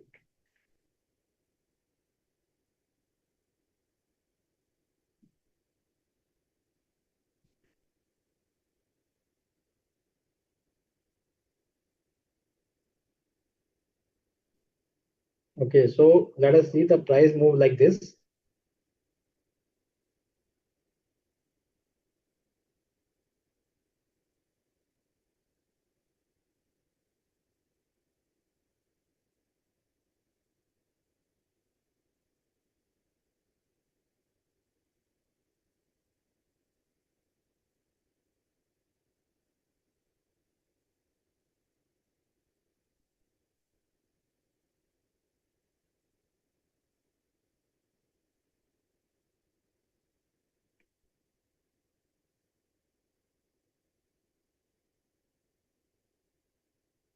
Now it is a zero period. Okay, the market moves like this. Okay, now it is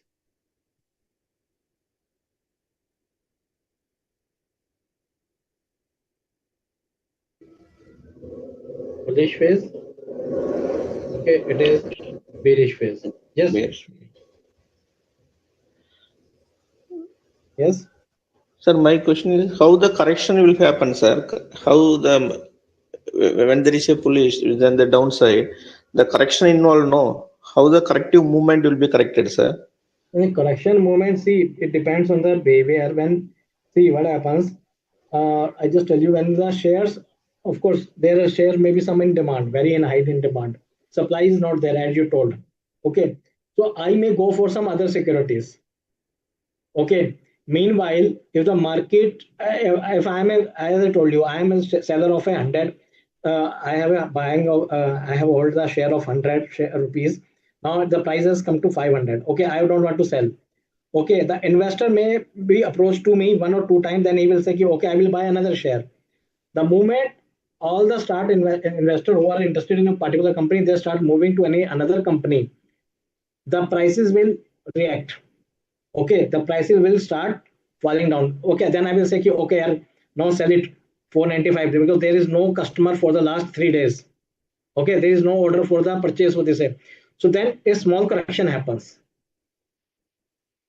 Is it clear to you? Because it Yes. depends on the behavior. Because see what happens if it is natural. If I just tell you a very good example, if you have asked this correction in a property market, of course, in a real estate, in a I am living in Delhi NCR. Of course, my prices are on a higher side. Okay, they reach to this level. But what happens? if any seller say ki, okay, I will sell my house at this price, first of all, there are two conditions: whether he is interested or not interested. He just want to test the market, then he will not be sell at any price. But if any genuine seller is there, he will say ki, if ask the dealer. And I tell you very common thing: if you are a buyer in a real estate market, then no property is available. Okay, if you are a buyer, then if you go to the buy the property, there is no properties available. And if you are a seller, then there is no buyer in the market, even though the market prices are rising. Okay, so in that case, what happens if I don't buy, have a house and I want to sell it, but there is no buyer is available for the 1 month. After 1 month, there one inquiry comes. My estate agent says that he wants to say that he will pay less, 10 lakhs less than your quoted price. If I am interested, I will say, sell it. Okay, first, so there will be small corrections. Correction will be always on a very lesser side. Please note that. Okay, the Right, prices, right, sir. if any properties of a two worth rupee worth now selling at 2 crore rupees, and if I reduce the price only just to 1 crore 90 lakhs, so correction is of only the 10 lakh only. It is not a 50 lakh. Okay, Okay, it's totally depends on the supply and demand. supply and demand, but after a certain time, if demand, of course, demand is there, but supply is not there, then investors start moving to another market, another shares. We can say that. Okay, so now let us see. 1 second.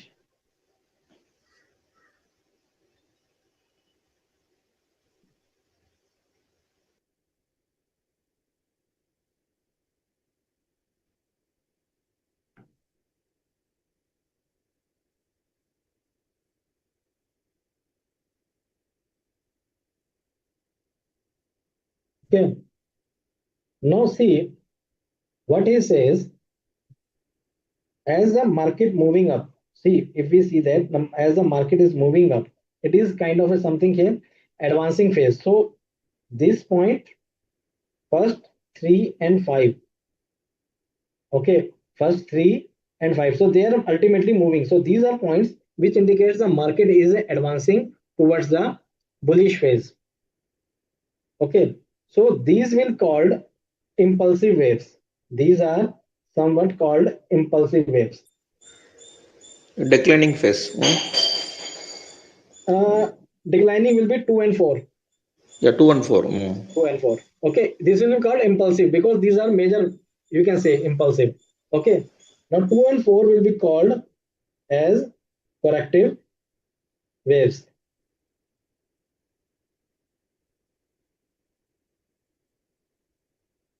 Okay, similarly, when we this is a bearish, this is a bullish. Now, when we talk about this is bearish, so in this movement is A and C. These are our impulsive, and B waves can be said as corrective because it is opposite to the impulsive wave.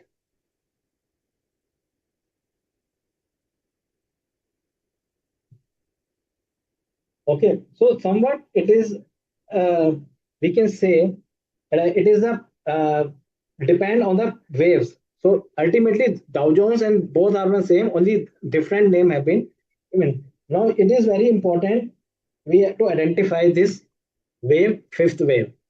After that, there will be this. So in a technical analysis, ultimately this is the objective. Now, another some important aspect of this Dow Jones theory are first of all patterns. Okay, to identify the waves and their pattern, so that time to exit the market or time to enter into the market. Okay, time, confirm. At what time? It is somewhere we have to estimate. Okay, then it is very important ratio. It is one of the very important measure. Okay, generally 8 waves have been considered in Dow in analysis.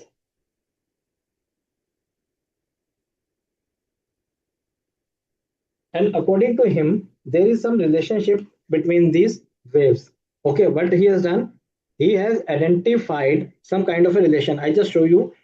He has identified the relationship, and accordingly, it says he says. I tell you. I just write way of diagram. It is a very beautiful presentation.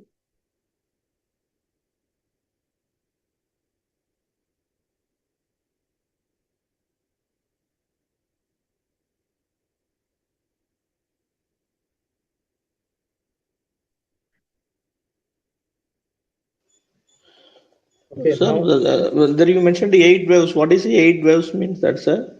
eight waves mean here it in a this three this five these ways. Okay. He used this analyze in his analysis eight waves. Okay, Okay. now what he does, he says one thing. I'm just taking only five waves here. He says, I'll just show you the trend. Now, according to him, the prices move like this. Okay, then it goes like this.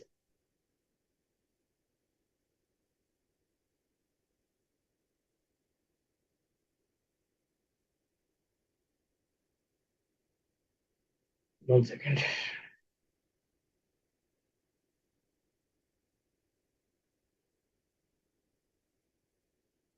Okay, I'm taking five waves. Three, and it is four. It is two. It is one. Okay, according to him, he says this is a price X. Okay, this is a price Y, and this is the price Z. Okay, according to him, uh, this is a very important value. So he says we should use the ratios. Okay, this generally these ratios, according to him, these ratios confirm the values. How it confirm? Now, if I say my X divided by Y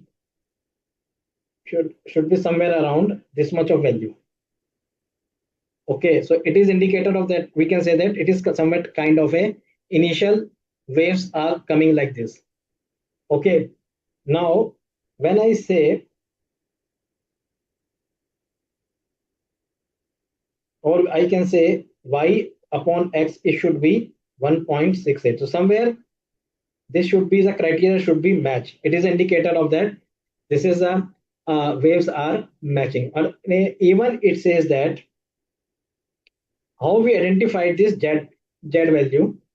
Okay, so we say z divided by y 2.618. So somewhere when you just near reach to this value, prices of any securities, they same somewhere. So these are the indicators of the waves. Okay, that is we are at the fifth wave, we are at a third wave, and we are at a. So these are some parameters. They have used some ratios to analyze the waves. Okay, so he says that we can use these ratios to analyze the waves. So it is, I'm just discussing with you only. Of course, these are not that much of detail. Just only for the sake of understanding how they all carried an analysis are there. Now I am coming quickly to the last part, that is efficient technical. Of course, charting techniques I will discuss in the next class. Okay, and then random walk theory I am discussing with you. Random walk theory is basically, it says that prices of the share can never be predicted. Okay, the reason for the same that are not results or underlying factors, but they represent only a statistical. Actually, the random walk theory has been invented by the FAMA. Okay, according to him, the market share prices move in a random manner. We can say that it is compared with a drunkard man standing on the one side of a street. It is very beautifully, it has been said that somewhere, if a drunkard man, now this is a, if I say it is a somewhere, it is a street, and a heavy drunkard man standing on this side. Now, if you ask him, you just start uh, moving, come out of the street. So he will not go that way. Okay, he will not go. If a heavy drunkard man cannot move straight forward, come out of the street. Now, what will be his pattern of behavior? Somewhere there is this. I need not to explain that much. Everyone knows that. Okay. So according to him, the market does not react in a. Whereas when we shall discuss our EMH market hypothesis,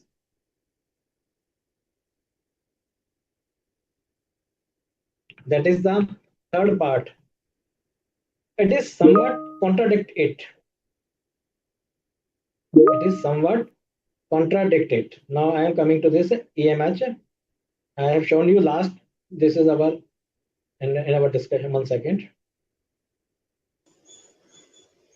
When I was Yes, telling, sir. yeah, it was in Yeah. market action to information. Okay, so somewhat it Yes, says, sir. it is somewhat says it is reaction. They say that market reacts according to the information. Okay, now market reaction to the information. Now let us see. There are three categories. One is, let us see.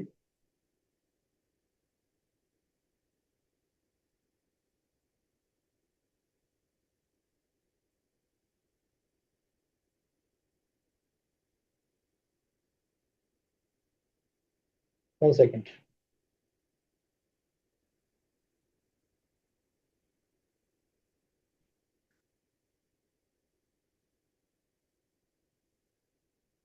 It is responding quite. Just have a second. Now it is our EMH. When we talk about the EMH, let us discuss EMH. Then we will move further.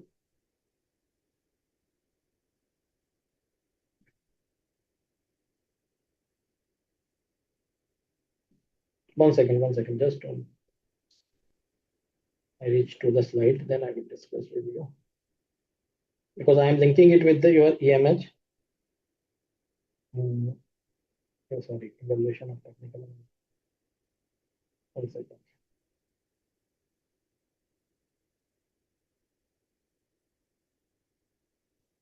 Okay, now this is our EMH. Now it says that if we go by this efficient market theories, it was developed by University of Chicago professor Egan Fema in the 1960s. As per theory, any given point of time, all available price sensitive information fully reflected in the securities reflected.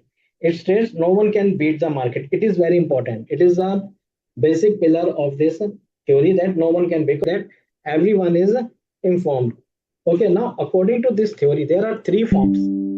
Okay, one is we can say that okay, I'm just strong. I will forms and there are two type of efficiency. One is efficient market, another is inefficient market.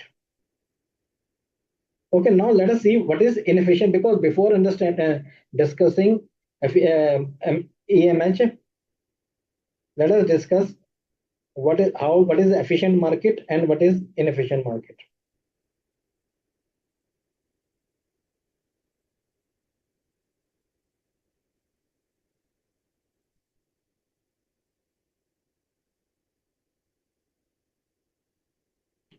Okay, now if I say the same prices,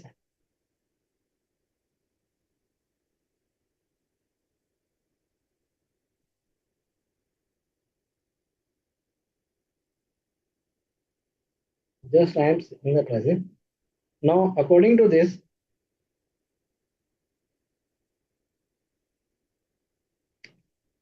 now say market is like this.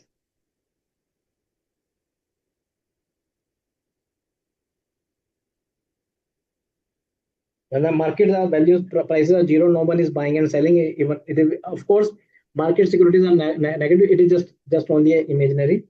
Now any information comes. Okay. Now efficient market will react that way immediately. On the other hand, inefficient market may be reaction, but it will react very slowly. Or I can say I can draw it with a different diagram. In efficient market, So this will be inefficient market.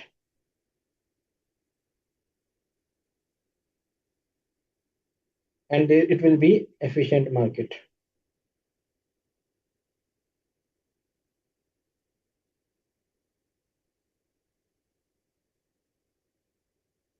Okay, so this is the efficient or difference between the efficient and inefficient. It means if any information comes, if the market is efficient, it will react immediately. It will react immediately. Okay, of course, but here the reaction will be slow.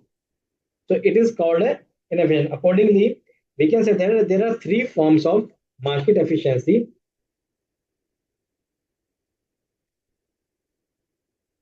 One is weak form. Semi strong form, strong Yes. form. Okay. 1 second.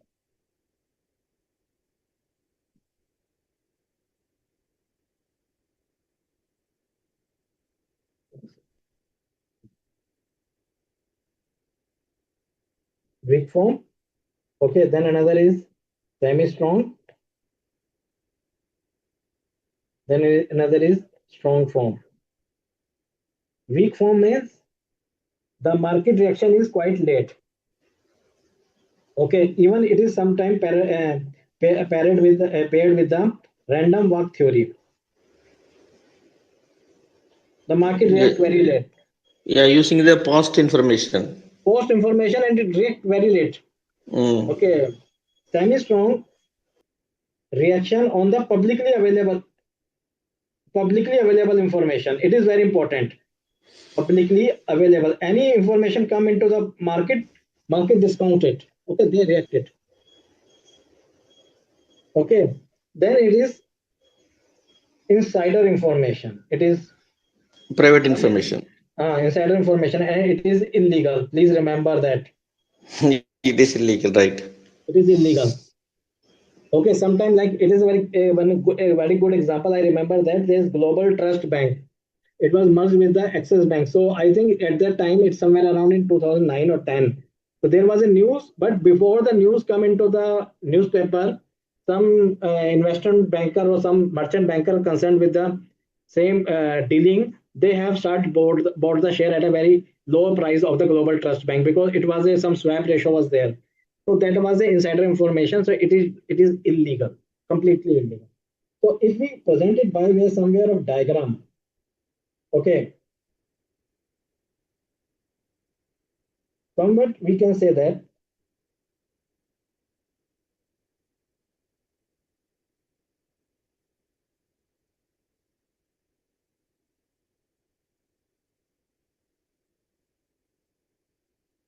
it is a weak form, very slow reaction. Okay, it is somewhat semi-strong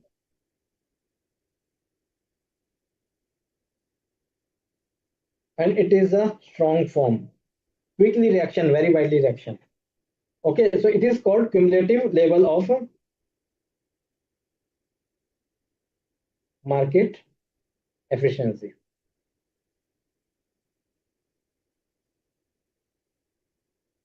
Okay, student. So today we have discussed these three techniques. Now in the next class, I think next it will take a more time. So in the next class, what I will cover, I will start my discussion with the charts. Okay, some basics about the chart. Then I will take up the assignment. Okay, I have you downloaded the assignments? Yes, sir. I have downloaded. So we shall discuss the next assignment numerical question in the next class. Starting with briefly about the charting techniques, you can study as well as at your own because I cannot more dive into these charting techniques because these charting techniques are somewhere subjective. Okay, anyone can interpret it their own way. So we cannot have a more discussion on the same or argument on the same. So what I will quickly I will discuss this technique discussion. Then I will discuss the numerical part because it is more important. Okay. So student, with this, if you have any query, you can discuss with me so that otherwise I will wind up the class for today's class. Any student has any query?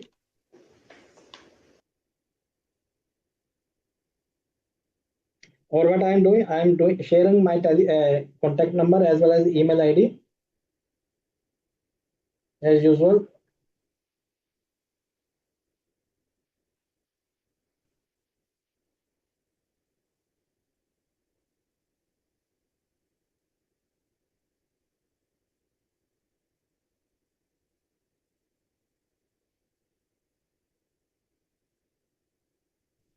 Okay, student. So you can send us the email or you can contact me over the telephone number, this telephone number. So student, with this, we come into the session now. In the next class, we will complete this topic of security analysis. Then after that, we will move to the another topic. Okay, student, thank you very much for the patient listening. Just I check any other query I have received on a query handle. No. Thank you, sir. Thank you, madam. Thank you. Thank you, sir. It's very interesting and new learning for me, sir. Actually, I never studied before this. No problem, no problem. But my purpose here just to make you aware. Otherwise, please refer the study material because see, this is only for your our discussion part only. Okay, more or less, you have to write the answer. But my because my, ultimately in examination you have to write according to the study material. That is my Yeah, right, sir. Yeah, but I gone through once on the study material, but could not okay, understand what it is mean. But okay, okay, after your discussion, I could able to relate that, and I can able to okay. catch up that. Okay, okay. Thank you, Beta. Thank you. Have a nice day, students. Thank you. Now revise whatever we have discussed. So we will come in the next class. Thank you. Thank you, sir. Thank you.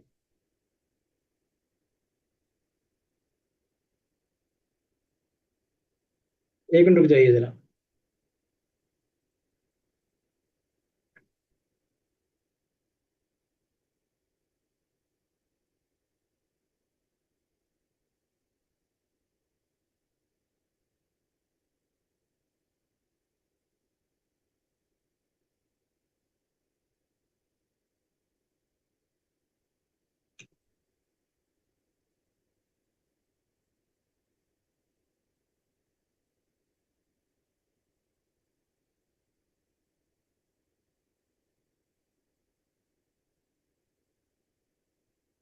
Okay, Ashok ji. Now you can.